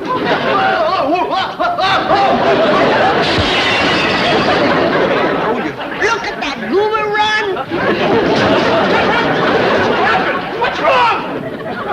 See, he ain't hurt. Doggone it, Ellie done ruined my first movie. Yeah, don't worry about it, boy. Make the movie with Rock Hudson. You'll save 3 hours a day just on makeup. Hey, Trevor, come back. We haven't finished the picture. Sir Trevor, wait. Sir Trevor.